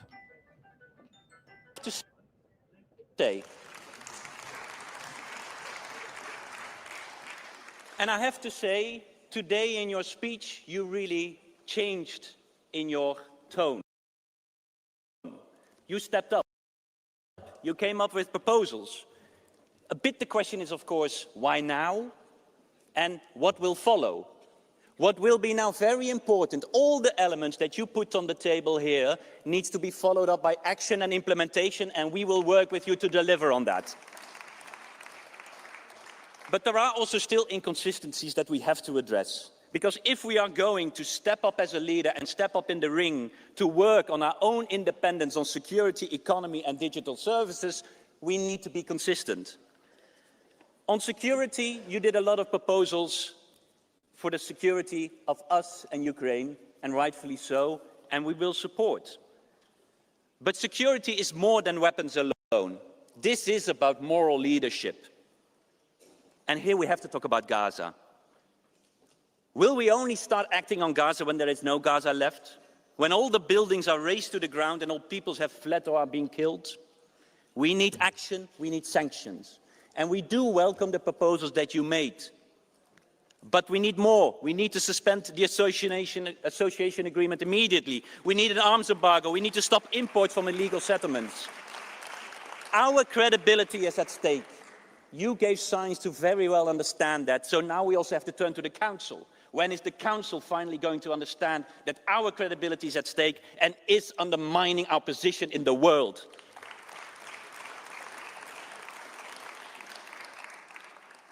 Security also means acting on climate change, and you mentioned the forest fires and you showed the forest fighters. And here really towards the EPP, that you think you can slow down on climate action shows how disconnected you are from reality. We need a thriving economy that stays within our planetary boundaries, and that's what we need to work on. If we go to economic independence, we have to talk about energy. You said we need to be energy independent. But at the same time, you sign a Trump deal that delivers and promises a $750 billion investment in American energy. American energy that is dirtier than we have seen before. And that to replace the Russian LNG gas, that is only 10 billion per year for now. These numbers don't add up. This is really a crazy part of the deal with the United States, and it has to change. Because we should invest this money in European renewables, in European industry, because renewables are the worst enemy of fossil autocrats and are crucial for our competitiveness. And that brings me to competitiveness. Competitiveness is being framed too much as deregulation. And to the EPP, do you really want to fight America on their turf of deregulation? We will never win from the United States on deregulation. That's not the fight we should do. We should fight on our own investments, investing in our workforce, our education, our infrastructure, our green innovation. That's what green investments have to mean. And for that, we also still need to change the Stability and Growth Pact to create that room for investments.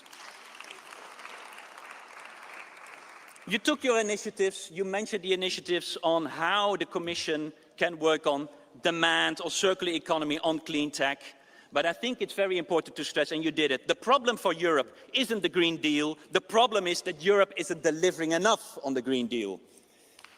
On digital dependence, and I will conclude, Madam Chair, on digital dependence, you are also inconsistent. Because on the one hand, you say, we will keep to DSA and DMA, but what about the AI Act?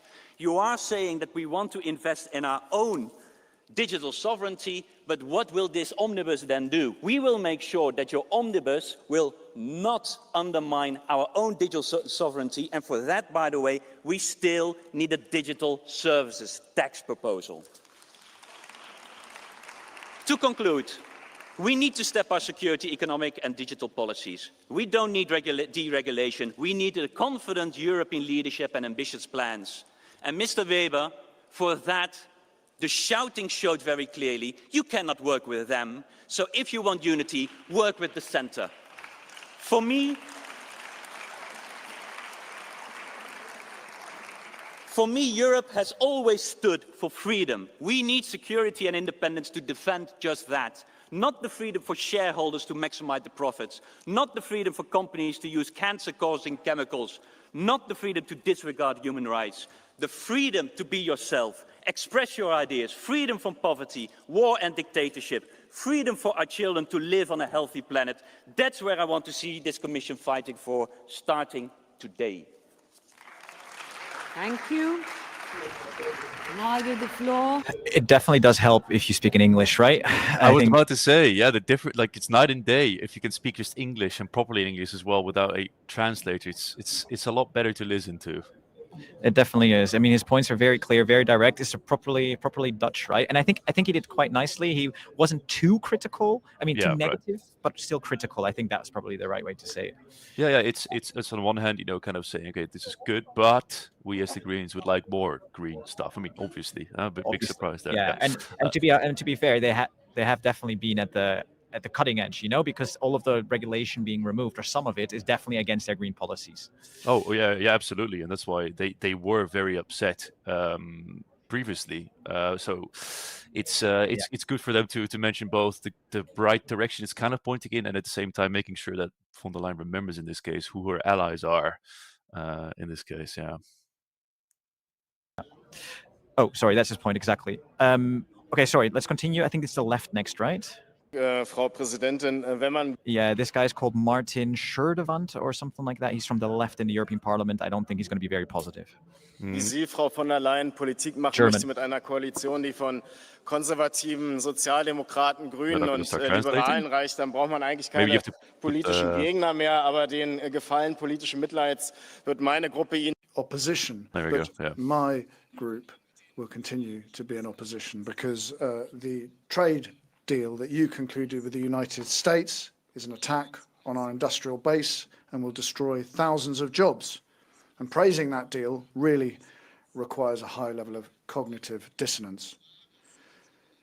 While Donald Trump is rapidly turning the USA into an authoritarian state, you've made European politics subservient to US economic and military interests. You're sacrificing energy sovereignty, our digital markets, security and climate protection on the Atlantic of the empty phrase transatlantic partnership.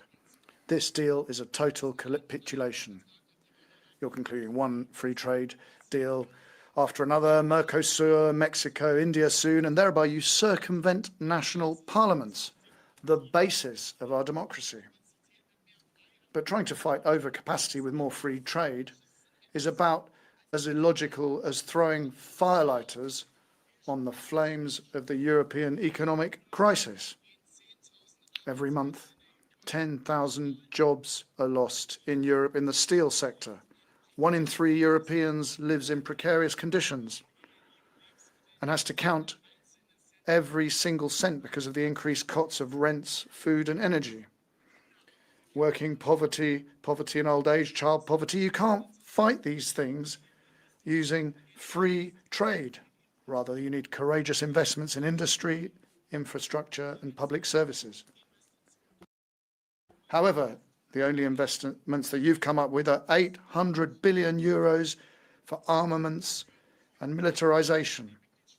At the same time, your Commission is recommending measures to make brutal cuts in pensions, health and welfare payments. Your policies are splitting our society. Today, we've crossed a red line. For feel too long, you've been silent on the humanitarian disaster and the war crimes committed by the Israeli army in Gaza. Your words are not enough. She was not silent, though. The association agreement with Israel must be suspended, weapons deliveries discontinued, and the far-right ministers of the Netanyahu government must be sanctioned. For 3.5 years, the EU has played no diplomatic role in trying to forge peace in Europe. Today, you've talked a lot about security guarantees for Ukraine and sanctions on Russia, but you can't hide the irrelevance of Europe's security and foreign policy.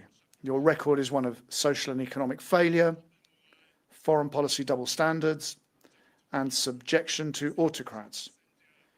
60% of Europeans want you to resign. Do them a favor. Thank you. I give the floor now to the president of the Very quickly, here we go. So very quickly, it looks like he prepared the speech beforehand and didn't change it after von der Leyen spoke, because that's not true. Von der Leyen mentioned quite excessively the whole Gaza situation. I don't know what you took away from that, but it seemed a bit, Same thing. I mean, it's quite clear most of the parties don't actually like the deal with Trump in the US. I mean, neither do we. I think that's fair to say. But the investment part, I really think it's a bit of hot air just to sell to Donald Trump, because you can't force private entities to invest into a country. You can tell him, oh yeah, sure, our companies will invest this much, and they might never do that. Like, no one can force them to. So I don't know. Yeah, just a bit of yeah. Go ahead. Yeah, sorry to interrupt you, but just for the audience, the trade deal with US is 15% tariffs, but it's also a massive amount of investment from the EU into the US was promised. 700 billion of energy and also 600 or 500 billion euros in companies investing in the US. And Elliot, like you said, it's a lot of hot air because you can't force them, right? You can't force European companies.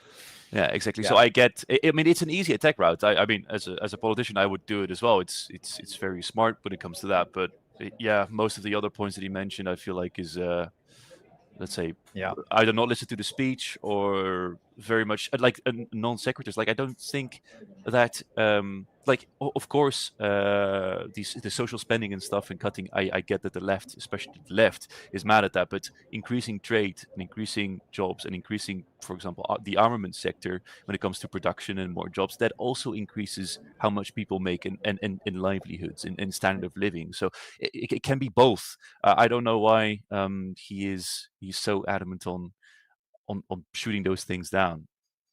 Yeah. Anyway, I mean, that was the far left. Next, we're going to have the far right, the European sovereign nations. I think their leader is René, but let's have a look if this is the guy talking. Is that the last one? Yeah. I think it's René something. Europe was once a dream, a continent where families could build their own homes through hard work, a continent that was the engine of global progress, a Europe where women could live safely, the poor were protected by good social legislation, and young people had the opportunity to make something out of their lives by working. But this dream has been destroyed by politicians like Angela Merkel and Ursula von der Leyen.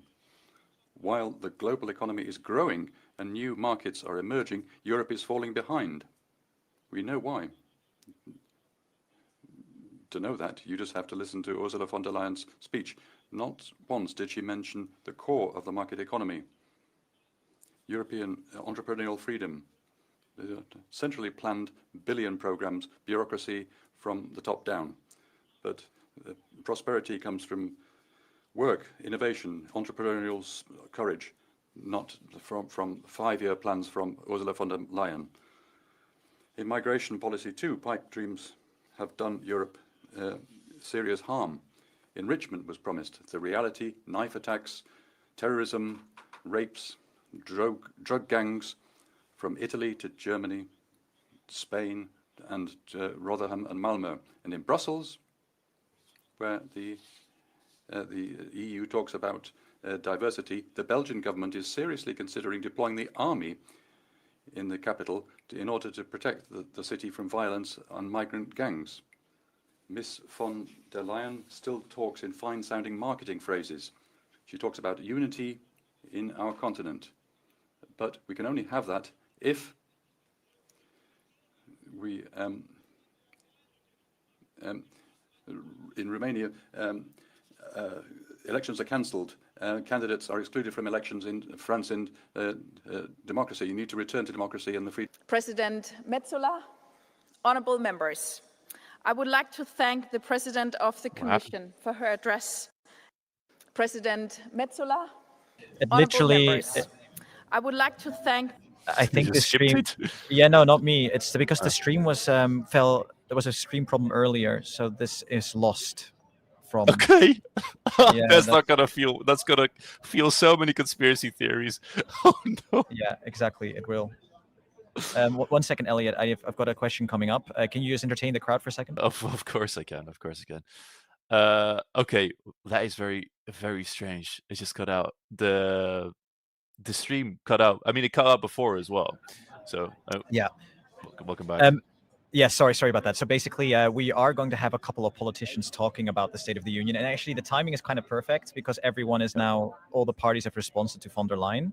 Yeah. And I think, we're going to have more smaller politicians. Well, it's not smaller, but like, It's not the leaders anymore. Yeah, exactly. So we're going to have Mr. Goetze, Sandro Goetze. Maybe the people know him already from the chat. He's going to join us in 5 minutes on the channel. So he might randomly stumble in here, so you know what's happening, and he's going to give his take on how the whole State of the Union went.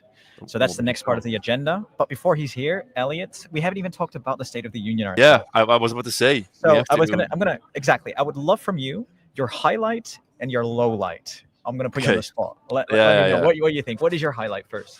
Okay, highlight. The most hype moment obviously was the end where we mentioned actual treaty change, that it is a thing on the agenda, that it's a thing that she is thinking about and supports as well. I feel like that is a big thing for me as well.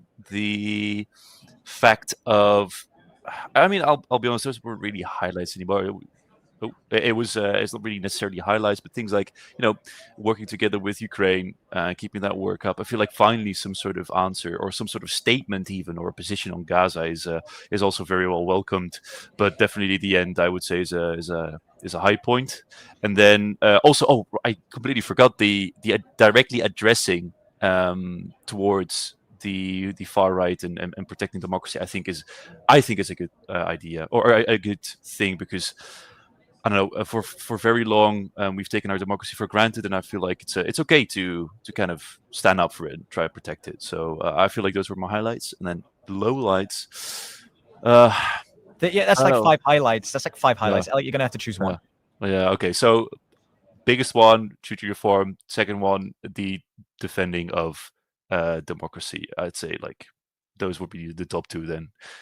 The top one would be reform, if you want me to really give me one answer. Man, yeah. Okay, reform. So let me remind the people what was talked about reform, because some are new on the channel.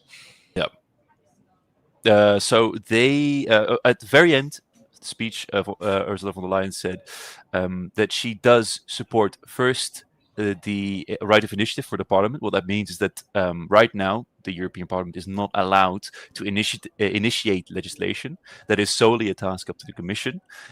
In many different national parliaments throughout Europe, it is part of what the Parliament can do is to initiate a law proposal. So going to the government saying, hey, this is what we're proposing and you should listen to it. Now only the Commission can do that. And von der Leyen is saying now is that she is supporting the fact that the Parliament can do that. So kind of strengthening European democracy. And I think that's a very beautiful thing. And then the second part is supporting qualified majority voting for specific areas, and the one that she specifically named was foreign policy. So instead of having the unanimity vote of taking any stance in the European Union, actually is going to change to a qualified majority, so that no longer one country can block all the decisions being made on foreign policy. As a recap.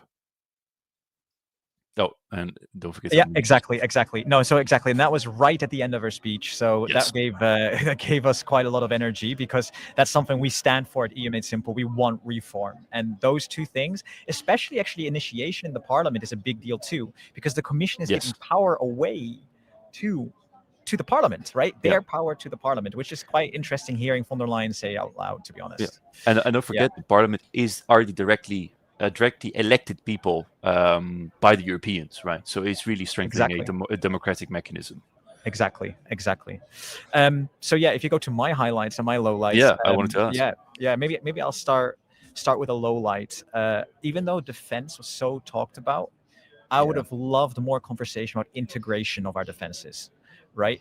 I mean, so I'm talking about procurement. You mentioned a little bit, but I would have wished a lot more. Standardizing equipment, drones across the EU. There was a little bit of chat about it, but not enough, if you ask me. Tanks, planes, like for example, the F-35 we're buying from the States. Maybe we should scrap that and think about our own programs, things like that, which were not mentioned. I know these are big statements, but those are the kind of things I would have hoped for a little bit more.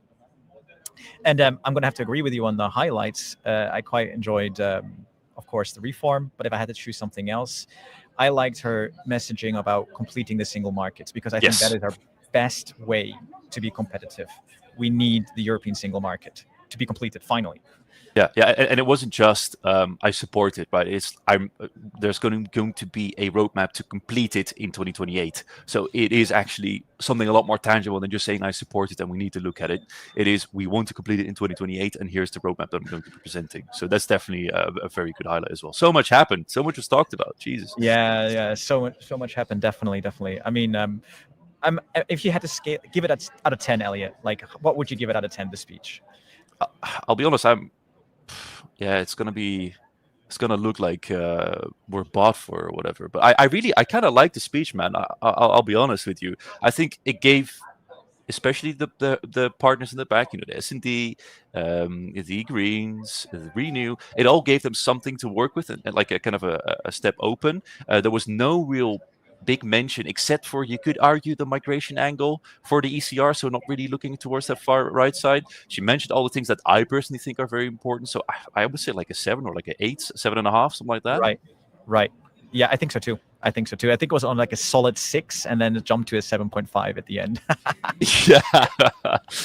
Let's ask the chat as well, because what do you guys thought? Like, what do you think? What grade would you give her for a speech like this? I mean, it's very. Exactly. I know a lot of people really don't like her or the things that she, for example, her policies in Germany or previous statements. I try and implore you to just look at this speech itself and the way how she conducted herself and the things that she said, and then base your opinion on that. We're very curious to see what people said. Yeah. That would be great. I can even do a poll in a minute. So 1 second. Yeah. Sorry, I'm kind of organizing at the same time when the MEP is going to come on the live stream. So I'm a bit. Yeah. Don't worry. I can do the poll as well if you let me. Yeah. If you do the poll, that'd be great. Sure. So I would say. Yeah, perfect. Okay, cool. So you're doing the poll. Yeah. So yeah, let's see. 7 out of 10. And by the way, if you have questions for us, now is the time. Maybe tag us in the chat. So at EU Made Simple, because then you pop out of the screen and I can see your question. And yeah, of course, if there's any super chats or anything like that, you can always support us. That'd be great. You can become a Patreon member if you want to, or yeah, just subscribe to the channel. Yeah, and I agree with you. Of course, the actions need to be followed, but during a speech, that is exactly what it's going to be. It's going to be text, right? It's going to be saying what you want to do and want to achieve. She can't just kind of stand up there and start writing policy. But yeah, I agree with you. There needs to be, the follow-up needs to be there, and that's going to be the thing that we're going to have to evaluate. Is it going to be there? It might be. I mean, just kind of think about, might be a fun video idea to see in a year. During the next September, did she come to her State of the Union promises? Yeah, exactly. And I mean, one thing also we're going to be doing next week, I'm thinking about, so chat, let me know if you like this topic for a video, but I want to look at the Draghi report from last year and see the progress made in all the different areas that's in the Draghi report, Yep. So, for example, one area would be budget, where obviously we failed because Draghi was like, increase the budget by a massive amount, and we haven't really done so in the current proposal. But other areas might be very interesting to look at too. So if you're interested, let me know in the chat, because it kind of depends on whether you guys will watch it. That's good. And by the way, with the guest of the hour, he's here. So, okay. Mr. Goetze, here you go. If you come around. I'll put it on big screen. So, guys, I will be gone. Yes. It's going to be Lambertus and Mr. Goetze. Yeah. Okay. So, everyone, Mr. Goetze, we have maybe, if we're on camera, let's have a look. Yeah, a bit this way. Here we go. So that's us right there. Okay. Hello. So hello to the audience, everyone here. We have Mr. Goetze here. We have Good morning, everybody. We have 400 people right now watching. Very good. And we'd maybe if you quickly introduce who you are. You're from the Renew Party. You're Sandro Goetze. I'm Sandro Goetze. I'm a member of the European Parliament, belonging to the Renew Europe group, and I'm the Secretary General of the European Democratic Party, which is one of the two of the party belonging to the group Renew Europe. Perfect. And you're like a star on the channel already. This is, I think, the third or fourth time. So great to have you here. And we really want to know, what was for you the highlights of the State of the Union today, and then the low light. Always a positive and a negative angle. Yeah, the positive was the strong will of Ursula von der Leyen to relaunch a deal, an understanding between the pro-European forces in the European Parliament, European People's Party, Socialists and Democrats, the Renew Europe group, in my view also the Greens. That was positive. She is aware that she must relaunch a shared political agenda because she's in trouble and because the European Parliament is in trouble. It is difficult to work, to continue to work or not to work as we have done in the first year term. I think she was convincing on her will to protect Europe on defense, on security, on the European borders, on the unacceptable aggression of Russia. She referred rightly also to the case of the drones, the Russian drones. It happened this morning, right? Or during the night? Happened this overnight over Poland. And I think she was also convincing on the need to strengthen, simplify, and develop the single market. Innovation, she confirmed the green transition, the capital union to find the resources to promote investment, etc. And the capital union is more of the single market working together. Yeah, I on mean, financial, it was it's the union of investment, a single market which must convince more the investor to put their money in European project instead of going to the New York Stock Exchange. So all those who are following us understand. Where she was disappointing is on the need to reform the treaty, reform the institutions, and reform the governance. She said, mentioned at the end, though. Yeah, she mentioned at the end because we had insisted a lot. It was good that she said that we need to get out of the veto, to promote... So removing unanimity and... To promote qualified majority voting. It is good, but we want an urgency convention. We want to launch a process where we revise the treaty on the specific issues which the treaty today are an obstacle to a union which becomes more powerful in terms of investment, in favor of solution for our citizens, for growth, for jobs, more efficient, not being always hijacked by the threat of the veto of Orban or veto of someone, and also more democratic, which with more power for the European Parliament, with the possibility to directly elect European political parties to the European Parliament through transition lists. On all this, she was very shy, and we want and we expect the European Union to do much more and much faster on the issue of governance. I mean, there is two things she did mention. So she mentioned that the Parliament should be initiating legislation. She mentioned very clearly. Which requires a treaty revision, and she wasn't clear on that. Exactly. And so this is my question to you. In order to do those two things, so initiation in the Parliament, and the second thing was unanimity removed for foreign policy. How can we get there? Is that only via convention? Is it the only way to do it? Maybe explain to the audience how a process like that would work. Well, I mean, if we want to give the European Parliament a real, truly independent power of initiate legislation, there is no other way but reforming the treaty.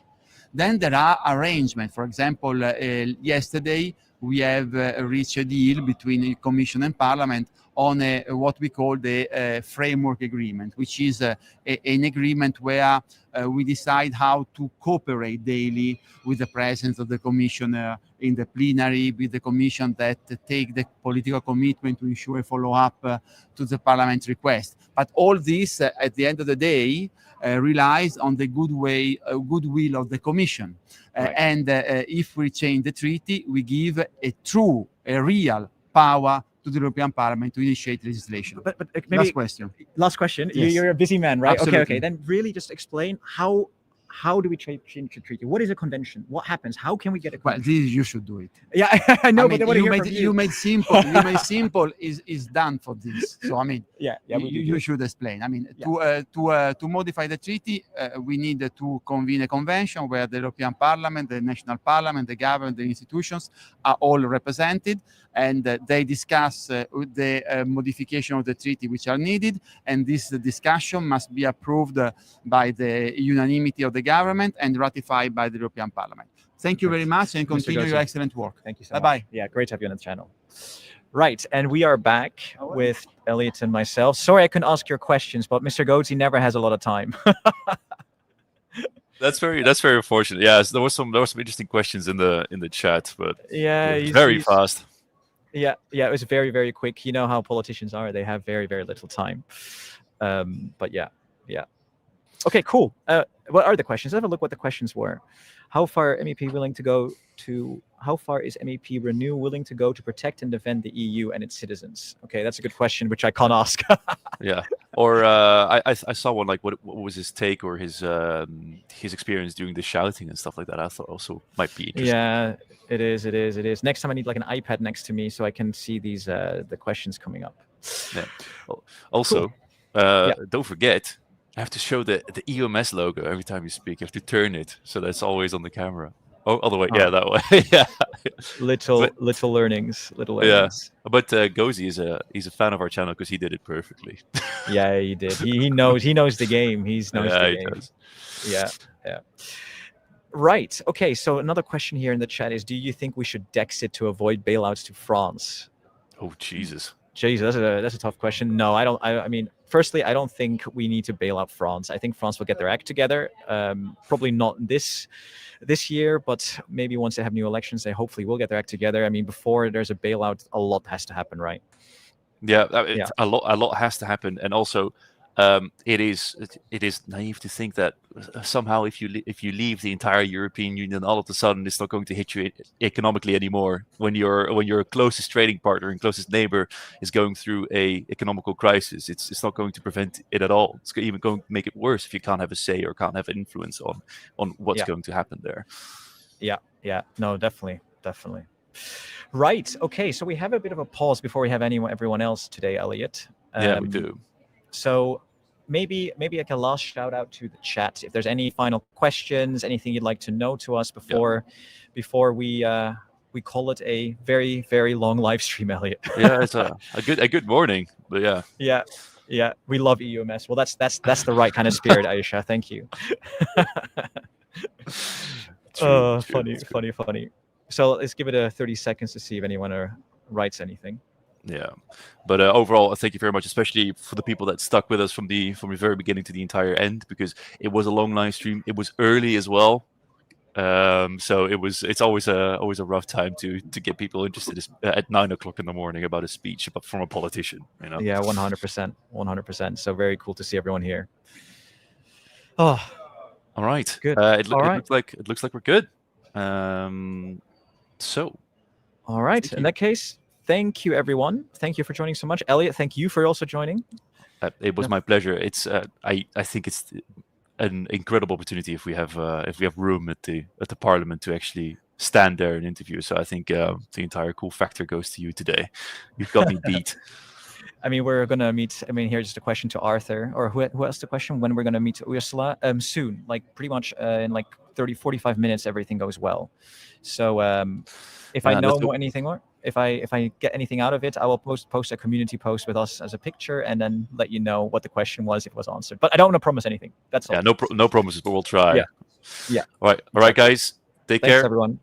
Yep. Bye-bye. All right. Bye-bye.